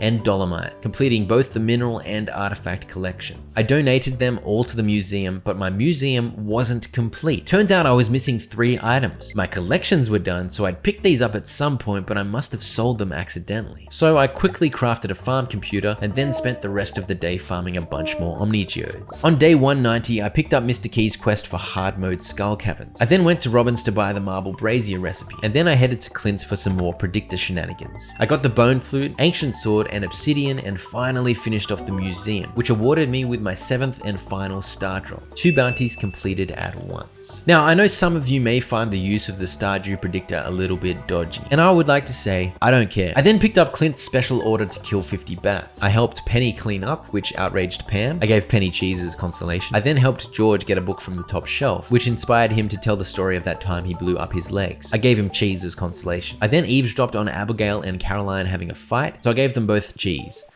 as a consolation. I then hid in a bush as Abigail played her flute in the rain. I crafted some marble braziers and then headed to the mines with Monster Musk, completing Clint's 50 bat special order. On day 191, the unthinkable happened. A feat believed impossible. A triumph. I found my 2nd snake vertebra. I completed Professor Snail's little archaeological museum, and he gave me the ostrich incubator recipe and 3 golden walnuts in return. That was all 130 golden walnuts. I could have also incubated my ostrich egg to get myself an ostrich, which was one of my bounties. But I also needed to ship an ostrich egg for shipping completion, so I didn't want to do that just yet. And so I looked for an ostrich egg in the volcano again, but had no luck. I then did Mr. Key's quest to get to level 100 in hard mode skull caverns. I discovered you can get galaxy souls here, and I was greatly terrified by these extreme long boys. But I got to level 100 earning 40 key gems. I then crafted the ostrich incubator and spent some time decorating this TV area of my house. I began day 192 by finishing off the TV room. I then decided I hadn't quite achieved my place a hilarious amount of kegs goal, so I bought a whole bunch of wood from Robin. While I was there, I deleted this crib because after a long discussion with Krobus, we decided we didn't want any kids. I then made a whole bunch of kegs and began filling the backwoods area. I gave George a birthday prismatic shard and finished the day with some work on this library sitting room area. On day 193, I bought a bunch more wood from Robin and some iron ore from Clint so that I could finish off my backwoods keg project. I think this, combined with the 3 sheds,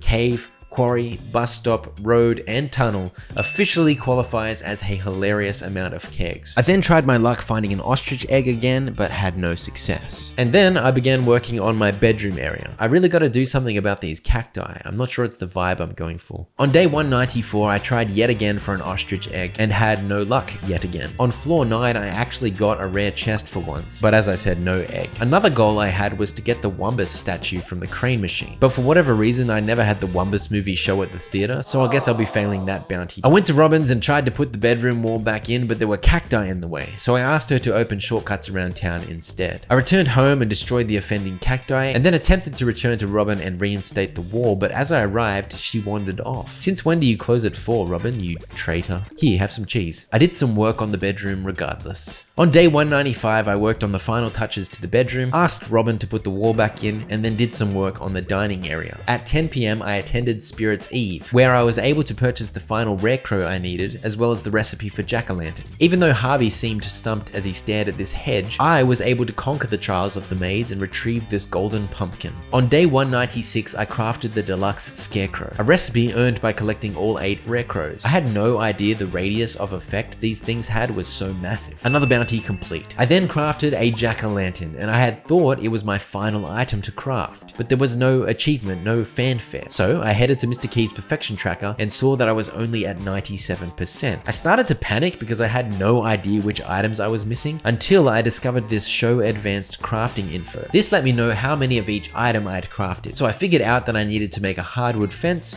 beach totem, and stump brazier. I made all three and hit 100% crafting. Another bounty collected. I then picked all these pumpkins and collected a bunch of wine and juice, refilling the kegs with mostly pumpkins as I went. I also discovered Robin was hard at work here building a shortcut. You know what? It would be a shame if there were 3,000 kegs in the way of Robin's new shortcut.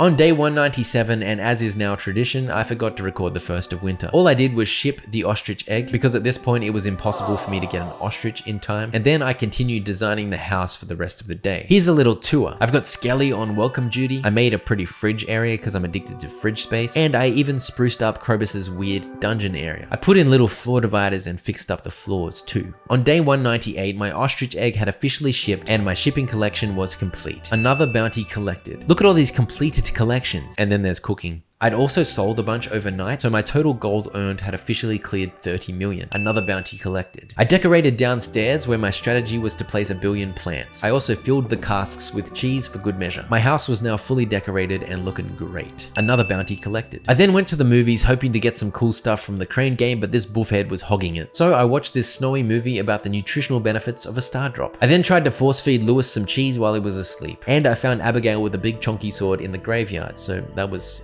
nice. I picked up this special order to get 1,000 wood for Robin and got to chopping. On day 199, I woke up overwhelmed at how glorious my house looks. I gave Linus a birthday coconut, finished Robin's wood special order, replanted the trees, and then cooked every dish I had ingredients for. I think I cooked about 20 or so dishes, and my cooking collection was looking somewhat more respectable. I also placed some freshwater crab pots, hoping for periwinkles and snails so I can cook a couple more things tomorrow. On day 200, Leah gave me a statue called How I Feel About Floydson. Judging by the look of it, she must feel that I am a knot. I gave it pride of place next to the fire so that I can use it as firewood in a pinch. I collected a snail from my crab pots, bought a bunch of fridges from Robin, and then returned home to place my fridges and cook escargot. Delicious. Eating snails wasn't quite enough to get my cooking bounty completed though, as I've now officially run out of time. Speaking of failures, unfortunately I had only managed to get to max friendship with about 30% of the villagers, so that was another bounty left uncollected. I went on a key gem spending spree and bought Pierre's lost stock list, the horse flute, and the key to the town. I flute summoned my horse and rode to Pierre's, and thanks to the key to the town, I could access his house even though it was after 10 PM. Pierre was standing here like a weirdo, so I gave him his stock list, which means he'll sell all seeds all year round from now on. This will be handy to complete the cooking collection in the 300 days video. And just like that, the 200 days were over.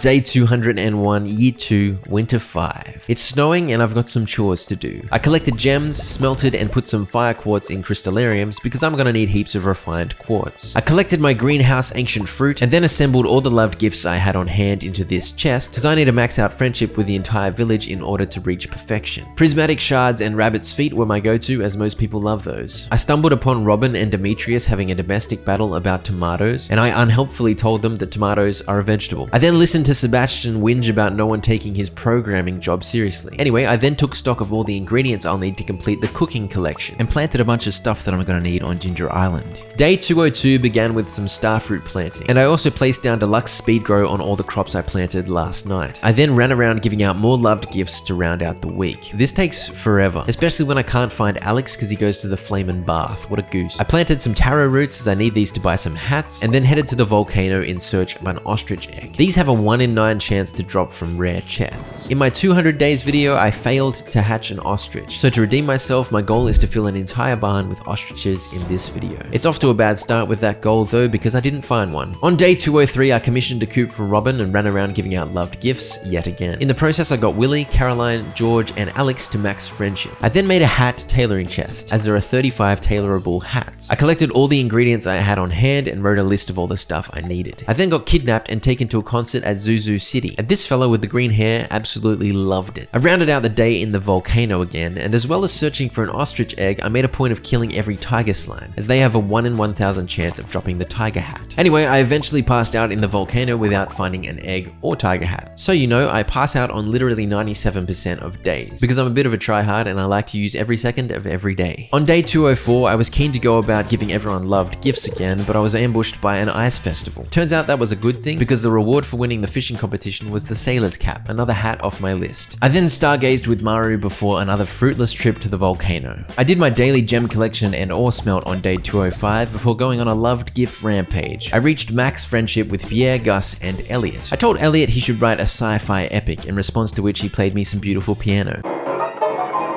I then collected 1,157 pumpkin juice and 116 ancient fruit wine and refilled the kegs as I went. I sold all I'd collected for a cheeky 1.4 million gold overnight. On day 206, I collected some iridium cheese, and very importantly, I fixed this random bit of wallpaper I missed when decorating my house. I then bought all the hats I could from the hat rack so that I could take stock of all the hats I still needed to find. Turns out I needed heaps. I hit up the crane game and bagged a bunch of goodies, and then I witnessed Sebastian tickling the underbelly of his motorbike. I gave him a birthday void egg, which brought us up to max friendship. I fished out the day catching a squid and a bream, both of which I'll need for cooking later. On day 207, I made use of that refined quartz I've been collecting and placed 11 solar panels. This marks the beginning of my quest for hundreds upon hundreds of batteries I'll need to craft crystallariums. I hit up Mr. Key's walnut domain and bought his hat, as well as some mushroom tree seeds, one of which I kept to tailor into a hat and 2 of which I planted and fertilized, as mushroom trees have a 1 in 100 chance of dropping the mushroom hat when you chop them down. I combined my burglar's ring with an iridium band, and then got super lucky with 2 rare chests in the volcano, scoring the deluxe pirate hat and some purple boots. I also bought a pink bow from the dwarf while I was there. I finished the day in strength, playing some late night Dungeons and Dragons with the boys. Yeah, the boys. It was fruit time on day 208 and also rabbit time, introducing Fluff, Floof, Fluffy, and Floofer. I'm hoping these floofers will give me plenty of rabbit's feet, because everyone in Stardew Valley loves them for some reason. Personally, if I was given a rabbit's foot, I would assume it was a maniacal threat to my pet rabbit Bartholomew.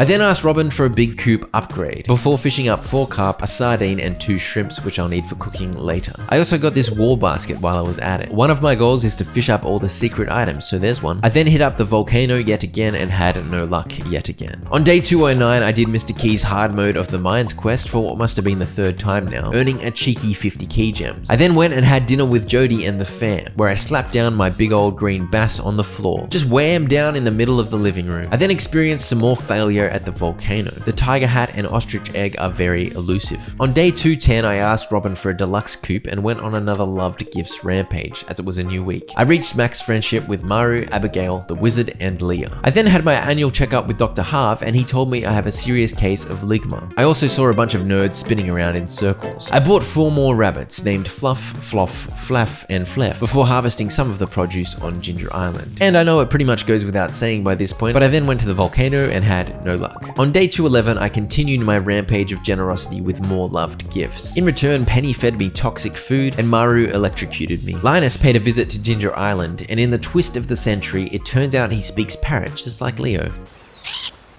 After a lovely chat, Leo agreed to make the move to Stardew Valley. I harvested the rest of the stuff on the island farm and replanted starfruit before visiting the winter night market and purchasing this exquisite piece from Lupini. I also caught a blobfish, which I'll use to make a hat. Day 212 was a blessedly lucky day, so I decided to head to the Skull Caverns with magic rock candy and monster musk. I killed ghosts for omni geodes. I need a whole bunch of these to buy the magic turban and magic cowboy hat at 333 omni geodes each. And I killed iridium bats for batteries and got 5. And I of course collected lots of iridium ore. On day 213, I ordered a shed from Robin and then collected all my wine and juice, refilling the kegs as I went until I completely ran out of rhubarbs and pumpkins. I harvested and replanted some starfruit on Ginger Island, placed 5 more solar panels, and chopped down my 2 mushroom trees, but sadly didn't find a mushroom hat. On day 214, I had a morning visit to the volcano, and it proved as unsuccessful as my usual evening visits. I then did the hard mode of the mines yet again. By the way, when I say hard mode, I just mean I used 120 staircases to get to the bottom. I then began began preparing my farm for its final form. Until this point, its design had been mostly about efficiency, but I want to make it a bit more interesting. And so I began clearing and tried to work out where my first Junimo hut would go. I continued working on the farm on day 215, and I asked Robin to move some buildings as I was developing a bit of a vision for how I wanted it laid out. I got the second coop and fish ponds out of the way, moved the obelisks up near Grandpa, and the golden clock near the pond. I also asked Robin to upgrade the new shed. I then bought 4 more rabbits, Flop, Flop,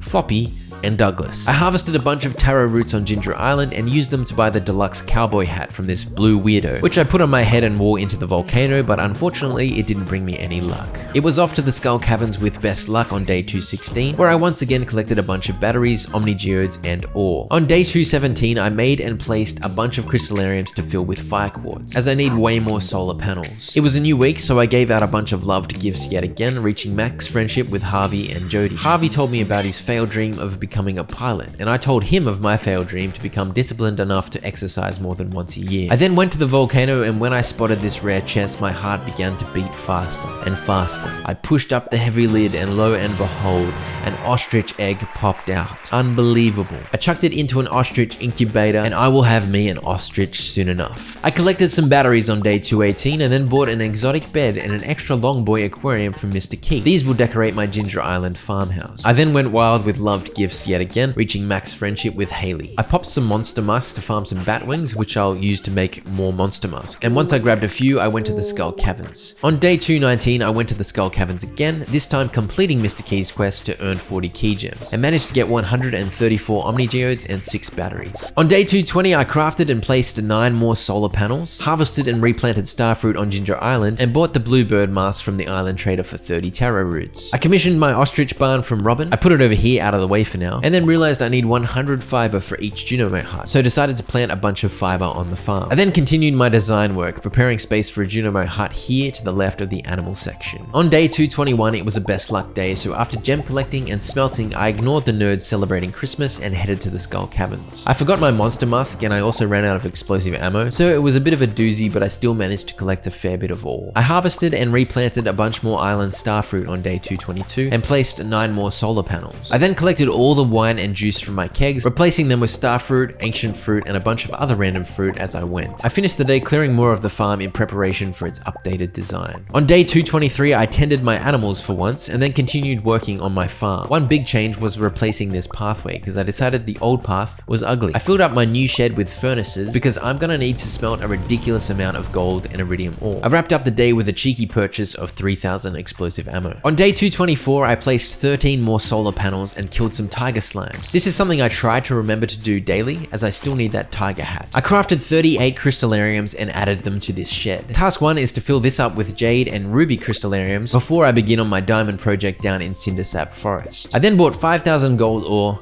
2,500 coal, and 2,000 iron ore from Clint, which was painful as it cost about 5 million gold, but I definitely need all this for solar panels and crystallariums, so it had to be done. I then hit up the mines with monster musk and collected about 200 bat wings. Spring is here. Welcome to year 3. Grandpa haunted me for a bit before I collected the statue of perfection from his shrine. I plonked it down here. I upgraded my barn and gave out a bunch of loved gifts, bringing my friendship with Penny, Demetrius, Jazz, and Kent up to max. Vincent taught me to clean my spring onions. Good one, Vincent. After some chores, I gave out loved gifts again on day 226, reaching max friendship with Sandy. Only 3 more to go, the dwarf, Vincent, and Leo. I accepted a quest from Evelyn to get George 12 leeks, took some cow photos with Haley, and then I helped Leah pick fruit from this big tree. I then taught these gremlins about the beautiful art of farming. I hit up the crane game and got myself the little sapling poster and a wall basket plant. I then watched the little sapling and learned a deep lesson about the importance of rain. I finished the day working on the farm some more, prepping spots for Junimo huts to either side of the pond. On day 227, I had the wizard magically place 4 Junimo huts. I also moved some other buildings around, tweaking the positioning of this coop, moving this pond to over here, and then I got snookered by a truffle blocking the door when I tried to put this barn back in place. I guess I'll move it back later. At this point, I decided I'd better work on the polyculture achievement to ship 15 of each crop, because getting this achievement is a prerequisite to getting the cowpoke hat. So I worked out what I needed and bought a bunch of seeds from Pierre and planted them all on Ginger Island. On day 228, I collected some batteries, killed some slimes, and bought this volcano photo from the island trader for 5 mangoes. Bargain. I then crafted lots of crystallariums. The shed is now full and it'll be half jade, half ruby once I finish filling them all up. I then worked on the farm, figuring out the design of these Junimo crop areas. On day 229, I greeted my newly hatched ostrich Big Bird. How cute. I then planted some spring wild seeds, as I need those 12 leeks for my boy George. I finished up some work on the Junimo areas, crafted and placed some more sprinklers, and looked with pride upon my handiwork. And I planted a bunch of strawberries as I figured I'd better put these Junimos to work. On day 230, it was off to hard mode skull caverns yet again. I somehow got 318 Omnigeodes, which is glorious. And can I say, that is a lot of bats. And that is a lot of mummies. I collected batteries and placed even more solar panels on day 231 before buying a butterfly hutch, green turban, and magic cowboy hat from the desert trader. I bought 20 enrichers from Mr. Key. These pop on the top of sprinklers and you can fill them up with fertilizer, which it automatically places when you plant the crops. I planted a bunch more strawberries, did some chores, and plonked down some lighting around the farm. On day 232, I collected a bunch of goods from kegs, but had nowhere near enough stuff to refill them. I then worked on farm design, spicing up this Junimo area with a fence of seasonal plants down here and a line of trees planted either side. Hopefully it looks nice once they've all grown. I gave out loved gifts to the 3 remaining gooses on day 233 and then placed my final solar panels on Ginger Island. I hope this is enough. Spoiler alert, it's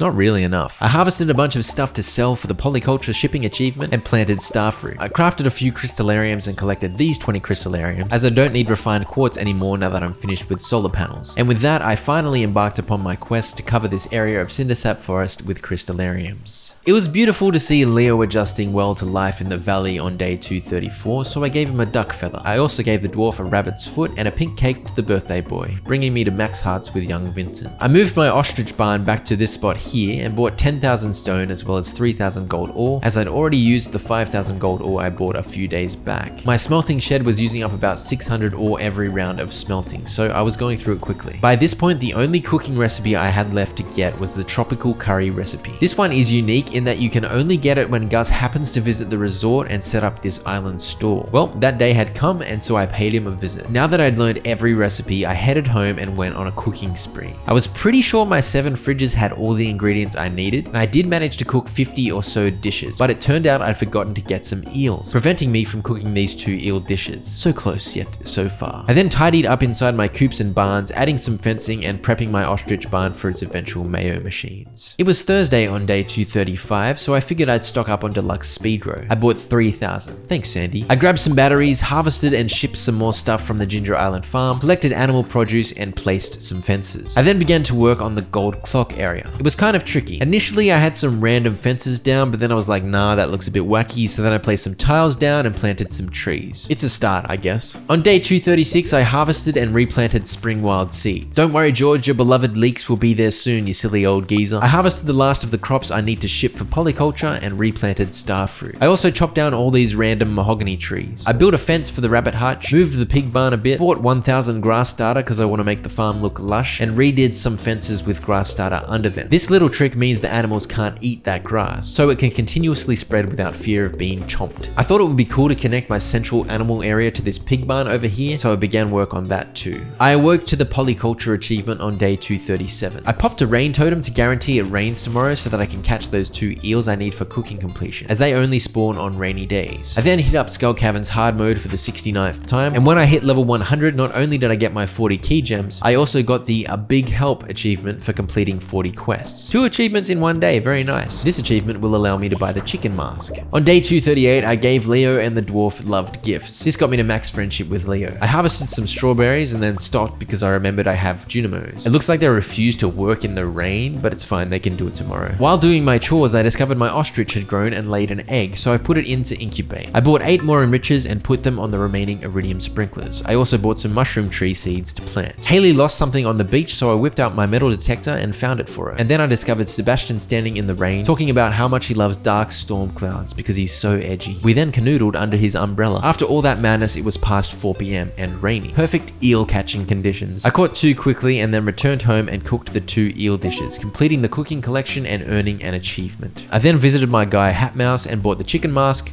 cowpoke hat, archer's cap, chef's hat, and elegant turban, all of which were unlocked by the recent achievements I'd gotten. That was 100% of Hat Mouse hats acquired. I then collected some diamonds and placed more crystallariums. I admired my Junimos collecting crops on day 239 before grabbing a bunch of coffee beans I had lying around and whacking them all into kegs. I gave the dwarf his rabbit's foot, collected my coffee on the run home, and turned it all into triple shot espressos. I then checked all the garbage cans. The garbage hat has a 1 in 500 chance of dropping, so I'd better make this a daily habit. On day 240, I was outraged to see that the Junimos were still picking strawberries. How did these absolute peanuts not pick them all yesterday? I did some more farm design work, including tweaking the connection between the farm animal areas and placing paths around the Junimo fields. I also did my now daily trash can run and my daily tiger slime murder spree in this area of the Ginger Island farm over here, and then went to the volcano to hunt down even more slime, but I didn't get any hats. I grabbed some batteries on day 241 before planting 85 cauliflowers because I'd picked up a quest to ship 100 of them, and I'd already shipped 15 when I was doing the polyculture achievement. I collected my strawberries from the Junimo huts and went about plopping them into kegs, along with some star fruit and ancient fruit. I'd been a bit lazy with the money making earlier, but now it was a priority, as I'd already bought 8 stacks of gold ore at 750,000 gold a stack, and I needed heaps more if I had any hope of making all the crystallariums I need.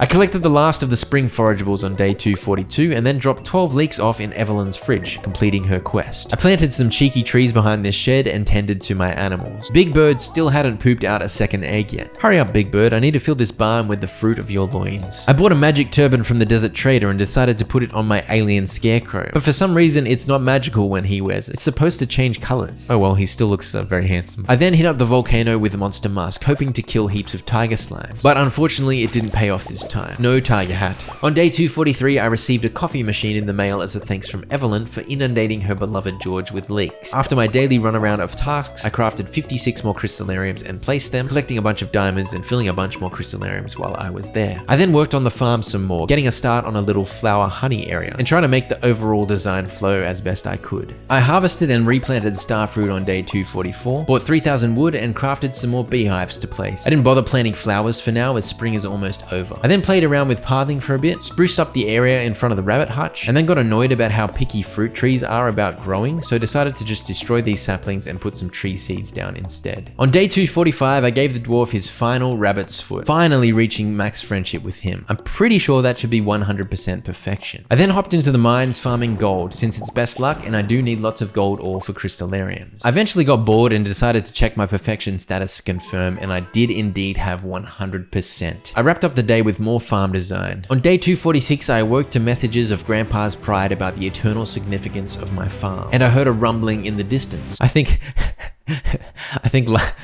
Linus may have farted again. I emerged from my house and a bunch of parrots flew by. I then got distracted and spent ages working on the farm. Eventually, I decided I better wander up to Mount Lewis, and so I did. Lewis gave me a high five, and I watched all manner of creatures zoom past on my screen. And so on day 246, perfection was officially achieved. The summit had been reached. This is actually the first farm I've ever gotten perfection on, so I took a second to savor it. But I've still got 54 days left in this video, and you better believe there are many other spicy things to achieve on the horizon. Not least of all, the ultimate beauty of my farm, which I returned to work on some more. I also noticed another ostrich egg was ready, so I made 2 more ostrich incubators and popped the fresh egg in one of them. After the usual chores on day 247, it was all about trying to finish off the farm exterior. If you haven't worked it out, my approach to farm design is pretty YOLO. I fill my bags with decorative items and just go nuts. I created a little campfire area just south of Grandpa's shrine, and then did the rounds trying to fill in gaps and flesh things out around the place. I really like a functional yet cluttered and colorful vibe, so that's what I was going for. On day 248, I collected about 1.3 million gold worth of goodies from my kegs, and when refilling, I was actually able to fill up every single keg thanks to the Junimo straws. I then collected some batteries, crafted a few more crystallariums, and expanded my crystallarium empire. On day 249, I did Mr. Key's hard mode mines quest yet again for 50 key gems, and then worked on this area south of my furnace shed and lit up the golden clock area.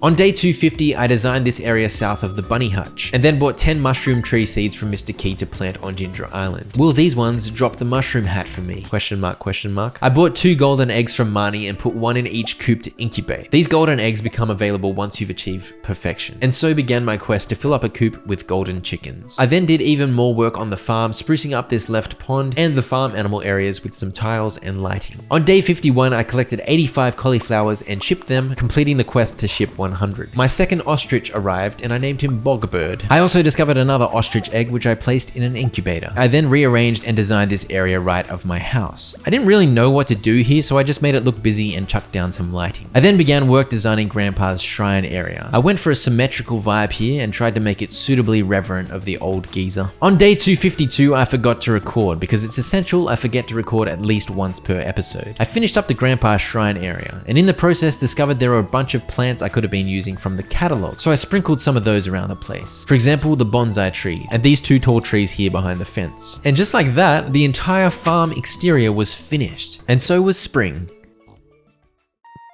Summertime, baby! Day 253. I figured I better spruce up the greenhouse a bit, so I slapped down some decorations and it looks fine, so it'll do. I then cleared all the dead strawberries and planted starfruit. Look at the majestic Auto Deluxe speed grow coming from the enrichers. So handy. I also planted some sunflowers at my honey sprinklers, and hopefully it looks really pretty once they've grown. I decided to adjust my gem shed, replacing the rubies in this right corner with jades, as I am swimming in spicy eels, but I can always use more stairs. I executed a famous Ginger Island starfruit harvest and replant on day 254, and while there I realized I never picked up my statue of perfection, so I grabbed it from Mr. Keys. This thing gives you a prismatic shard every day. I rearranged my stuff in this area so I could showcase my 3 statues, and then hit up the crane game and scored myself a Wumbus statue, Bobo statue, and Wumbus movie poster. I gave Wumbus and Bobo a home over here. I then collected a bunch of diamonds and expanded my crystallarium some more. I decided I needed a better path down here on day 255. I tidied it up a bit, but let's be honest, it's still a mess. I picked up a bunch of truffles, I made some oil, I waxed some slimes, I tickled some bins, and I bought 10,000 stone and 1,000 gold ore towards my crystallarium shenanigans. Say crystallarium shenanigans 10 times quickly. Crystallarium shenanigans, crystallarium shenanigans, crystallarium. I then collected my wine and refilled the kegs. A pair of golden chicks hatched on day 256. I named them Midas and AU. In order to fit these guys in, I'm selling off my old faithful brown and white chickens. It's sad to see them go, but then again, gold chickens are way more baller. An ostrich hatched too. I named it Longboy. I then popped Monster Musk and completed Clint's cave patrol quest to kill 50 dust sprites, and headed to the Skull Caverns to complete Mr. Key's hard mode quest yet again, earning 40 more key gems. On floor 100, I got a dark cowboy hat, which I somehow hadn't acquired until this point, so that was a bonus. In my excitement at having received a most excellent hat, I got sloppy on floor 102 and died. I lost all of my staircases. The temptation to reset the day was strong, but the fact that I couldn't be bothered was stronger. It's a good thing I've got a shed full of jade crystallariums. On day 257, I realized I missed a bunch of Junimo strawberries, so I grabbed them. Thanks, fellas. I chopped down my 10 mushroom trees, but didn't get a flaming hat, so I bought 9 more seeds and planted them. I crafted a whopping 79 crystallariums, and filled 12 of them with earth crystals, as I'm gonna need some more for Mayo machines. While on my daily bin lurk, I realized I never actually watched the Wumbus movie, so I checked it out. Turns out it's a story about the transcendent power of pizza. I then attempted to catch some lava eels, because I want one for a pond and I need one to tailor a hat for my collection. I caught about 37 tons of lava trash before I even hooked one of the damn things, and then was reminded how flaming hard they are to catch, and failed like an absolute boob. So I crafted some trap bobbers, which in my opinion are the best lures to make catching fish easier. Sure enough, when I returned, I caught 2. I chucked one of them in this pond and stored the other in this chest for later. I gave my stingrays a dragon tooth on day 258. They were pleased. I discovered another ostrich had grown up and pooped out an egg, so I put a 3rd egg to incubate. While tending my other animals, I noticed my lava eel pond and wondered why it wasn't red. Isn't it supposed to be red? I bought 3,000 hay from Marnie, 1,500 gold ore and 1,000 coal from Clint, and cracked some geodes and artifact troves to get myself a dwarf gadget and treasure chest, both of which I need to tailor some hats. Day 259 was a secret item fishing rampage. I already had the Gorman frog statue,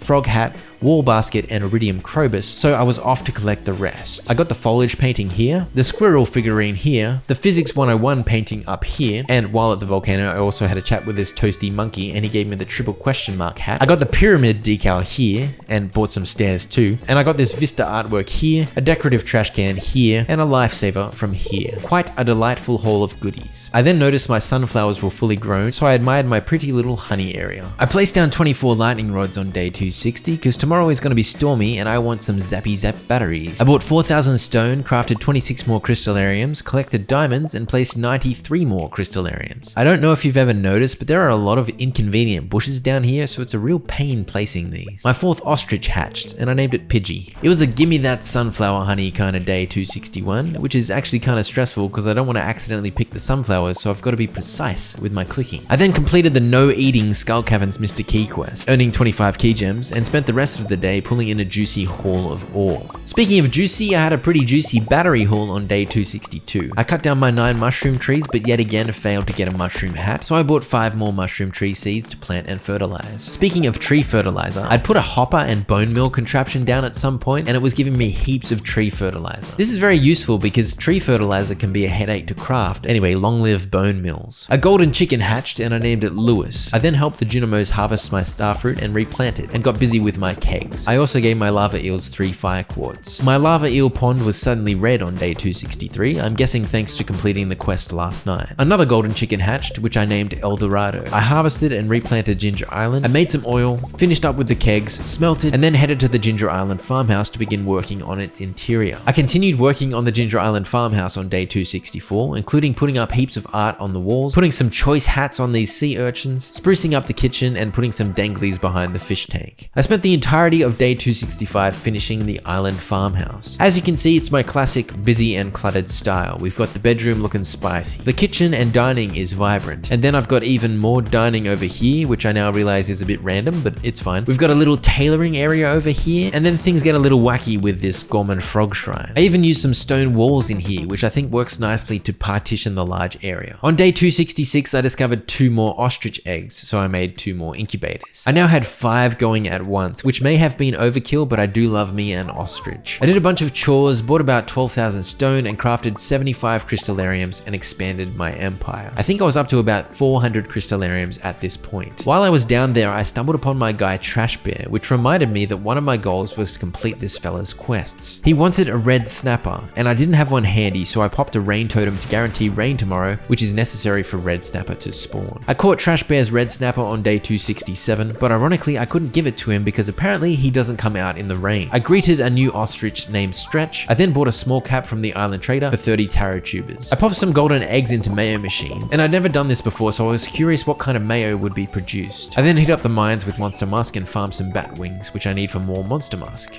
I got 138.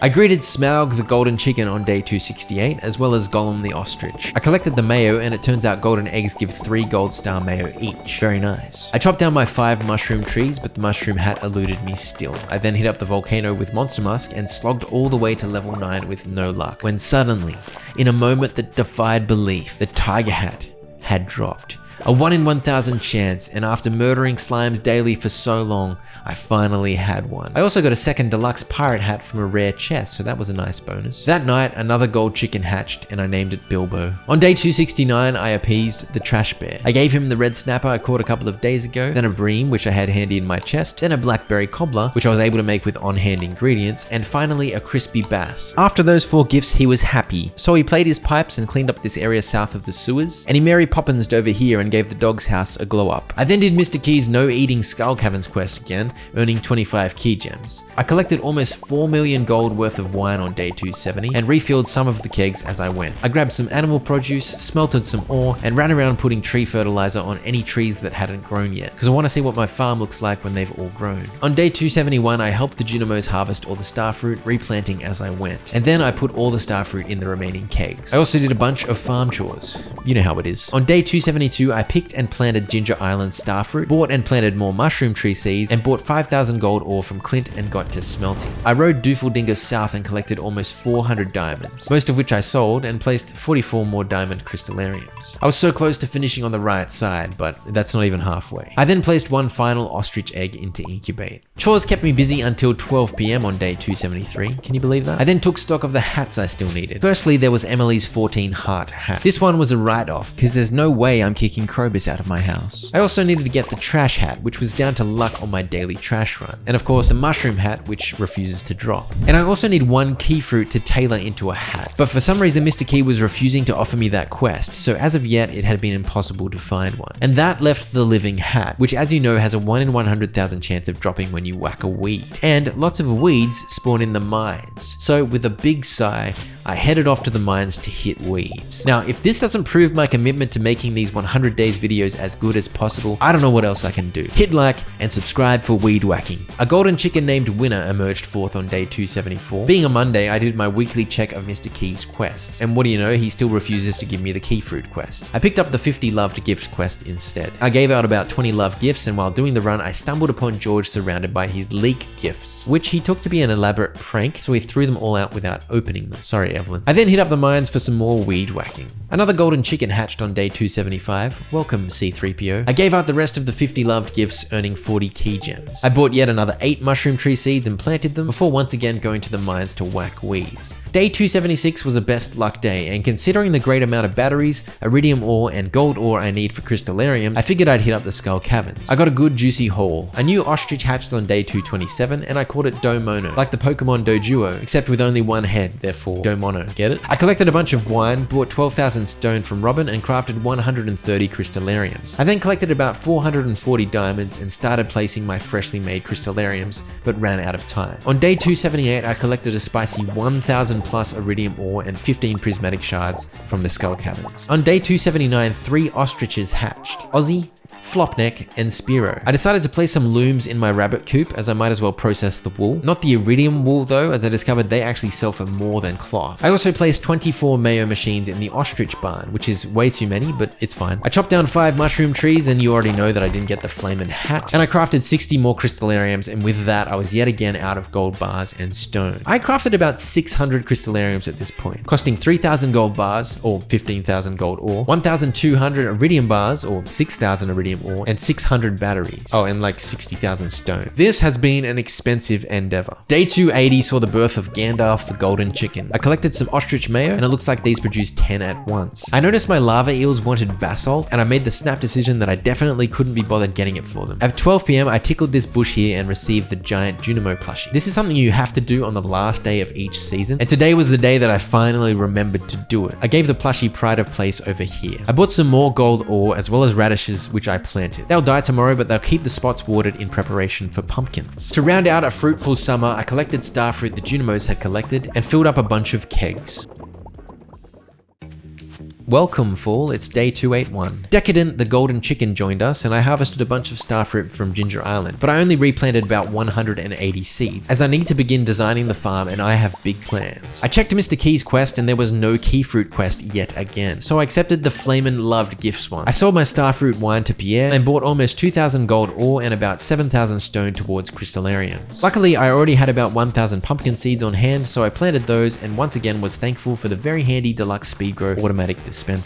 My 12th and final ostrich hatched on day 282, and I named her Buffhead. That is a barn full of ostriches, a glorious triumph after the great ostrich failure of my 200 days video. I then went about giving people gifts. While doing the rounds, I randomly stumbled into Elliot's book reading cutscene, where he read his sci-fi epic and half the crowd disappeared somewhere in there, so I'm guessing it may have been a bit boring. I crafted 36 more crystallariums and began collecting diamonds, but ran out of time because it takes forever to navigate the maze. On day 283, my continued love gifts rampage earned me my 40 key gems. While on my travels, Leah informed me she's making a killing selling her art online to a mysterious buyer named Mr. K, who I'm pretty sure is her ex. And while on my trash run, I got the garbage hat. My days of sifting through trash are at an end. I also got a good haul from the Crane game, getting these serpent pillars and a movie poster. I watched the most random horror movie I've ever seen and then put 56 more crystallariums down and filled all of these up with diamonds. On day 284, I collected 1/2 of my kegs that were ready and headed off to begin on the Ginger Island farm. The plan here is to have every single growable crop present. I wanted to group them in seasons, so I began figuring out how to best utilize the space, which was kind of tricky. I continued my good work on day 285, which involved rounding up 5 of every seed type so that I can begin planting. I put spring crops in this top line with 4 of each planted in alphabetical order, complete with a wooden sign with the seed type on it. I managed to get all the spring crops planted, and I think it looked cooler in my head, but hopefully it'll come together once the crops have grown and everything else is done. On On day 286, I got the summer crop section down, bought about 1200 gold ore and 999 coal, as well as a ton of stone, and also bought one of each sapling, which I planned to plant on the Ginger Island farm. I did my farm chores, greeted a new golden chicken and named her Crispy, and went for a weed whack in the mines to cap the day off. No luck on the living hat. On day 287, I harvested ancient fruit and kegged them, collecting starfruit wine as I went. My 12th and final golden chicken hatched, and I named her Queen. By the way, to fit the 12 golden chickens in, I ended up selling some of these rabbits I bought earlier. Don't worry though, Douglas survived. I hit up the mines whacking weeds yet again, and believe it or not, after a huge day desperately destroying weeds, as 2 AM was fast approaching, I ran to whack these 2 final weeds, and in an incomprehensible twist, I passed out without finding the living hat. I thought about changing the color of my farm buildings on day 288, but the best I could come up with is this abomination, so I decided the default colors are perfect for me. I cut down my 8 mushroom trees, and it was a familiar story with a complete lack of fungus hats. I received no key fruit quest either, but rather the same flamin' 50 loved gifts quest. This bloody quest, man, it's gonna kill me. I then did a little more work on the Ginger Island farm and headed off to collect almost 700 diamonds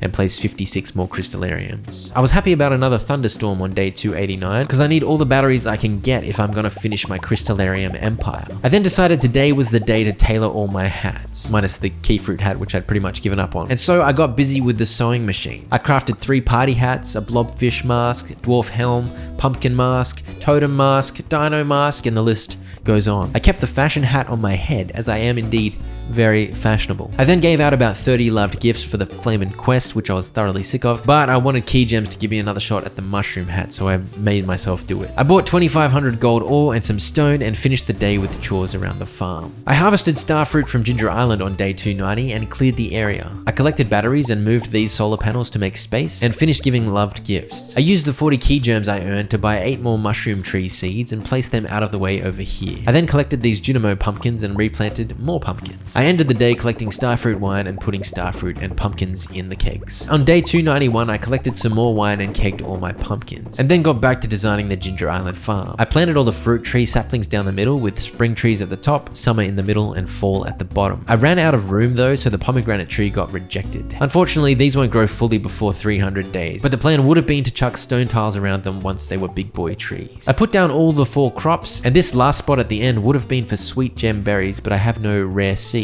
Hopefully the traveling cart gives me one tomorrow. I finished the day preparing a spot for the remaining miscellaneous crops. On day 292, the traveling merchant withheld a rare seed from me, but I continued my work on Ginger Island regardless. I planted the miscellaneous crops, ancient fruit, pineapples, taro root, and tea saplings. Tea saplings don't need the sprinkler, but they deserve a feature, so it's fine. I also chucked down the pomegranate tree over here because he deserves a feature too, and then worked on filling in the empty areas with some decorative features. On day 293, I did some more work on the little sitting area down here, and then collected 750 diamonds and placed 42 more crystallariums. At this point, I was very worried I simply wasn't going to have the batteries I needed to finish this area. On day 294, I made a proper chest area on Ginger Island and designed all this space around my house, including an obligatory Gorman frog shrine, as well as the plonking down of a bunch of repetitive plants. I checked Mr. Key's weekly quest one last time on day 295, and the bloke had nothing for me except the flamin' loved gifts quest for the 85th time in a row. I guess it's no key fruit mask for me. Also, I refuse to do that quest again. I cut down my last 8 mushroom trees too, and they refused to yield me their hat. That is 2 hats consigned to the cemetery in one day. The only hat I can possibly still get is the living hat, but I'd rather try guarantee I finish my crystallarium empire. And so, off to the skull caverns I went. I got to level 50, popped monster musk, and focused exclusively on killing iridium bats. I found 2 spiral levels absolutely full of them, which was spicy, and managed to get 15 batteries. On day 296, I popped some more monster musk and farmed bats in the mines to ensure I can craft a few more monster musk, and then it was straight to the skull caverns killing them purple bats, where I farmed myself another 15 batteries. This method was honestly more effective than I thought it would be, and my hope of completing the sea of crystallariums was rekindled. It was the same deal on day 297. Give me them purple bats. Give me them batteries. But even though I spent the full day there, I somehow only got 15 batteries again. On day 298, I spent the first half of the day using my final monster musk and managed to snag 9 more batteries. I collected about 40 more batteries from Ginger Island solar panels, and then crafted 87 crystallariums. I didn't think it was going to be enough, but I managed to fill up the area with 2 crystallariums to spare. My most ambitious and ridiculous goal for this entire 300 days was complete. In total, that is almost 900 diamond crystallariums. On day 299, I placed diamonds in the empty crystallariums I placed yesterday, and while there, I realized I could optimize slightly to fit a few more, so I did. I planted more pumpkins once my Junimos had harvested, cleaned up a billion truffles, and then hit up the mines with hope in my heart that I might find a living hat. But nope. On day 300, I planted some grass in the barn area because I want it to look pretty when I do my 300-day perfection farm tour. I then reflected on what I'd achieved. Of my 4 big goals, I completed 3. I got perfection ages ago, I completed my sea of crystallariums, and if I may say so myself, my farms are now beautifully decorated. I didn't quite achieve my hat goal, but I got 88 out of 92, so that's not too bad. I managed to complete all the minor goals too. I've got a coop full of golden chickens and a barn full of ostriches. I convinced the trash bear to work his magic, and I obtained a bunch of cool items. But technically, I still had a little more time to try and get my 89th hat, and I owed it to myself and to you guys to try one last time for the living hat. And after a long slog, spam resetting level 15 and level 25 of the mines looking for weeds, I passed out at 2 AM, empty-handed yet again. My day 300 miracle was not to be. My 300 days have come to an end. If you made it all the way to the end and you somehow aren't subscribed, help a brother out, but other than that, much love and see you real soon.